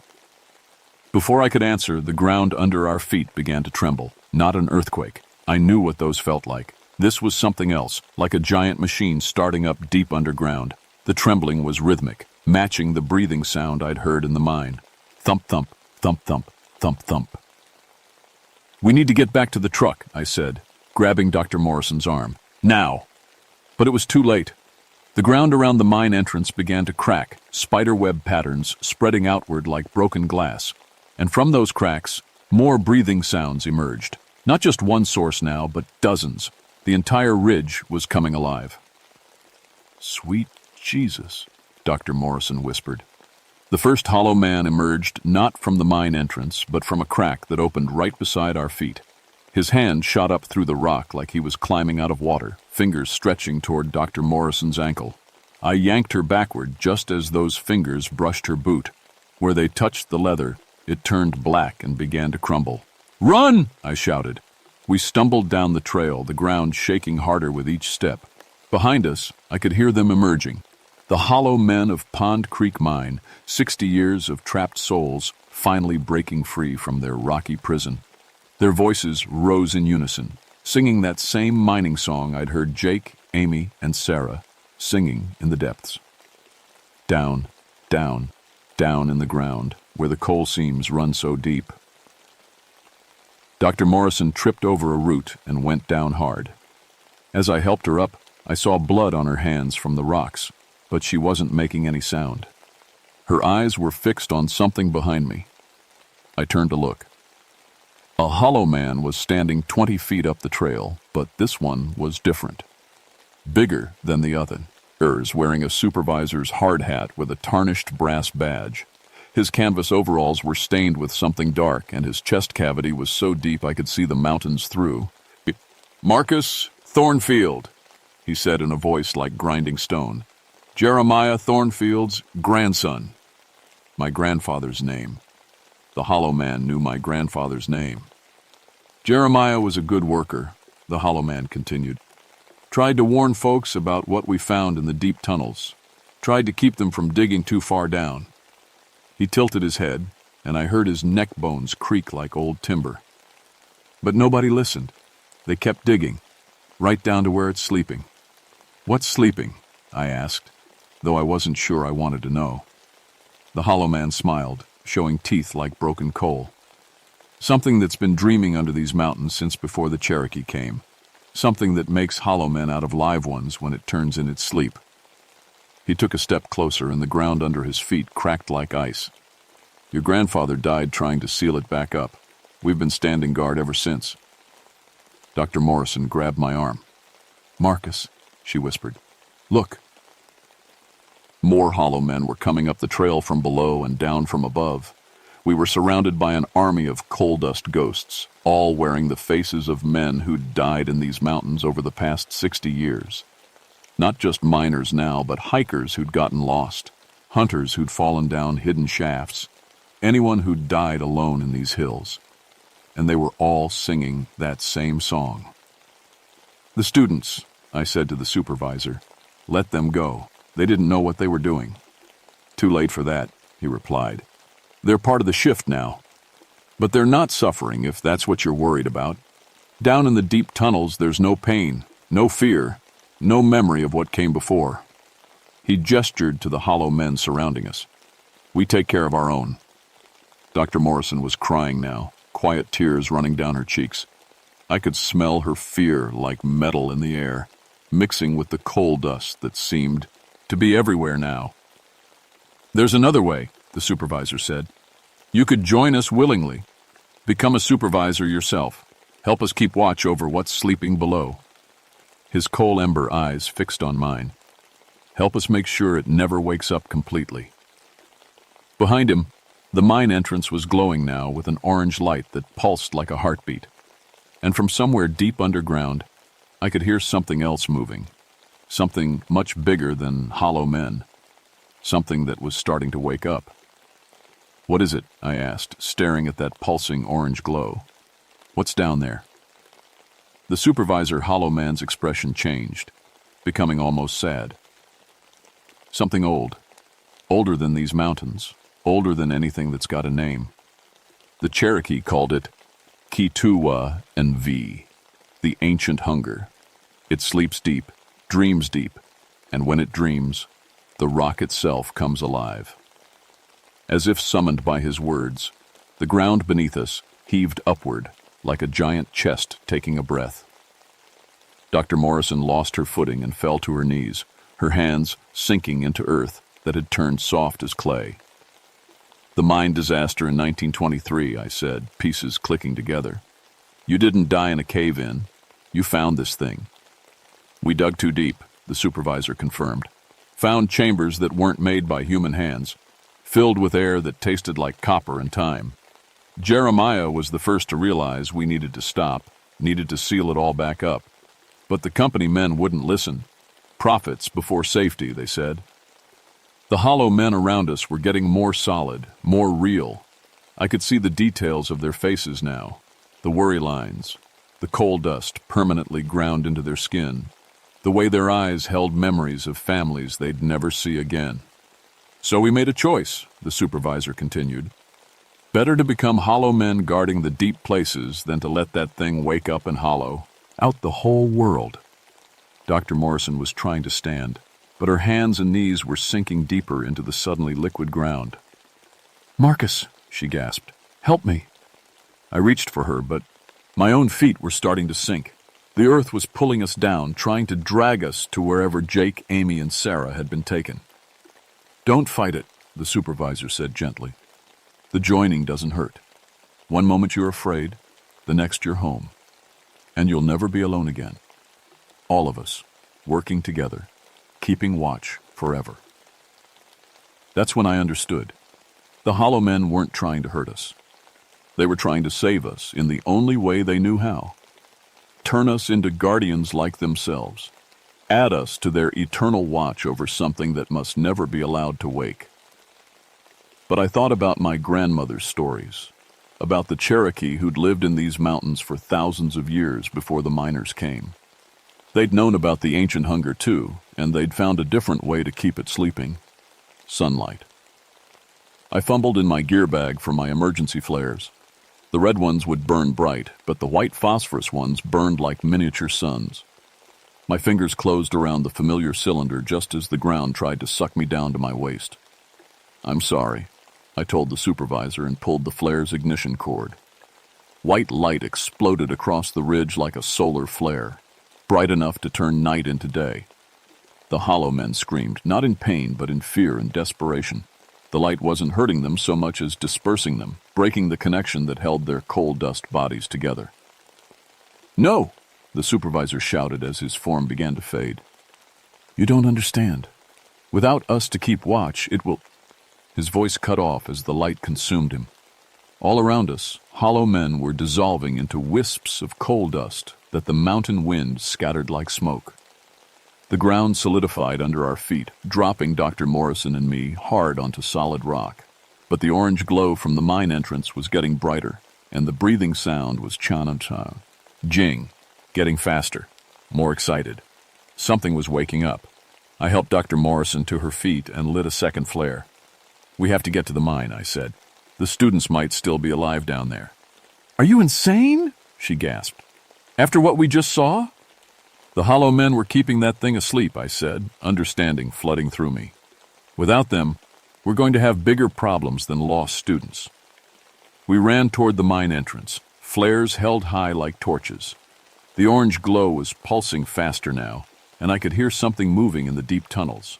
Something enormous, shifting and stretching after a very long sleep. At the mine entrance, I could hear voices echoing up from below. Jake, Amy, and Sarah were still singing, but their song was different now. Urgent. Warning. Down, down, down in the ground, where the ancient hunger wakes. Run, run, run from the sound, for the mountain breaks. They're trying to warn us, I realized. The hollow men didn't trap them. They were trying to teach them the song, teach them how to be guardians.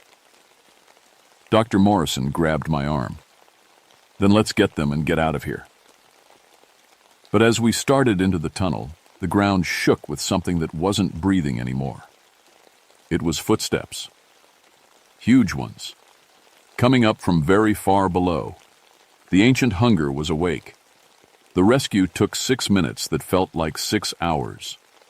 Racing through tunnels lit by flare light, following the sound of singing voices, we found Jake, Amy, and Sarah in a deep chamber carved from living rock. They were alive, but changed. Their eyes held the same coal ember glow as the hollow men, and their voices carried harmonies that echoed off stone walls with impossible acoustics. They didn't want to leave. "We have to keep singing," Sarah said, her voice hollow but urgent. "The song keeps it sleeping. The hollow men taught us the words." But the hollow men were gone now, scattered by the flares, and the ancient hunger was stirring in chambers far below. We could feel it moving, something vast and patient and hungry, testing the boundaries of its long prison. I used my last flare to light our way out, half carrying Amy, while Dr. Morrison helped Jake and Sarah. Behind us, the mountain itself groaned like a living thing, and orange light pulsed from cracks in the tunnel walls. We made it to the surface just as the mine entrance collapsed. Not a natural cave-in, but something deliberate. The mountain sealing itself, buying time until new guardians could take over the watch. The students recovered over the following weeks, though they never quite lost that echo in their voices. They transferred to other schools, other studies. Sometimes I get Christmas cards from them, always signed with a few bars of that mining song. Dr. Morrison published a paper about seismic instabilities in abandoned mining regions. She never mentioned what we really saw up there. Neither did I in my official report. But I know the truth. The Cherokee were right about the ancient hunger. The hollow men were right about needing guardians. And my grandmother was right about listening to the old stories. I've been back to Whispering Gap Ridge 47 times since that November day. The mine entrance stays sealed, but sometimes I can hear singing coming from the rock itself. New voices joining the old ones. Volunteers taking up the watch. I've trained my replacement now, a young ranger named David Clearwater. Cherokee on his mother's side, like me. He knows the old stories, respects them. When I retire next year, he'll take over the Whispering Gap patrols. Because someone has to keep watch. Someone always has to keep watch. The mountains are patient, but they're not empty. And some things that sleep shouldn't be allowed to wake. Last week, the geology department at the university requested permission to study the unusual mineral formations near Pond Creek. I denied their permit. Some secrets are worth keeping buried. But late at night, when the wind is right, you can still hear them singing in the deep places. The hollow men and the students they taught, keeping the ancient hunger dreaming with old mining songs and Cherokee lullabies. Down, down, down in the ground, where the coal seams run so deep. The song never really ends. It just finds new voices to carry the tune.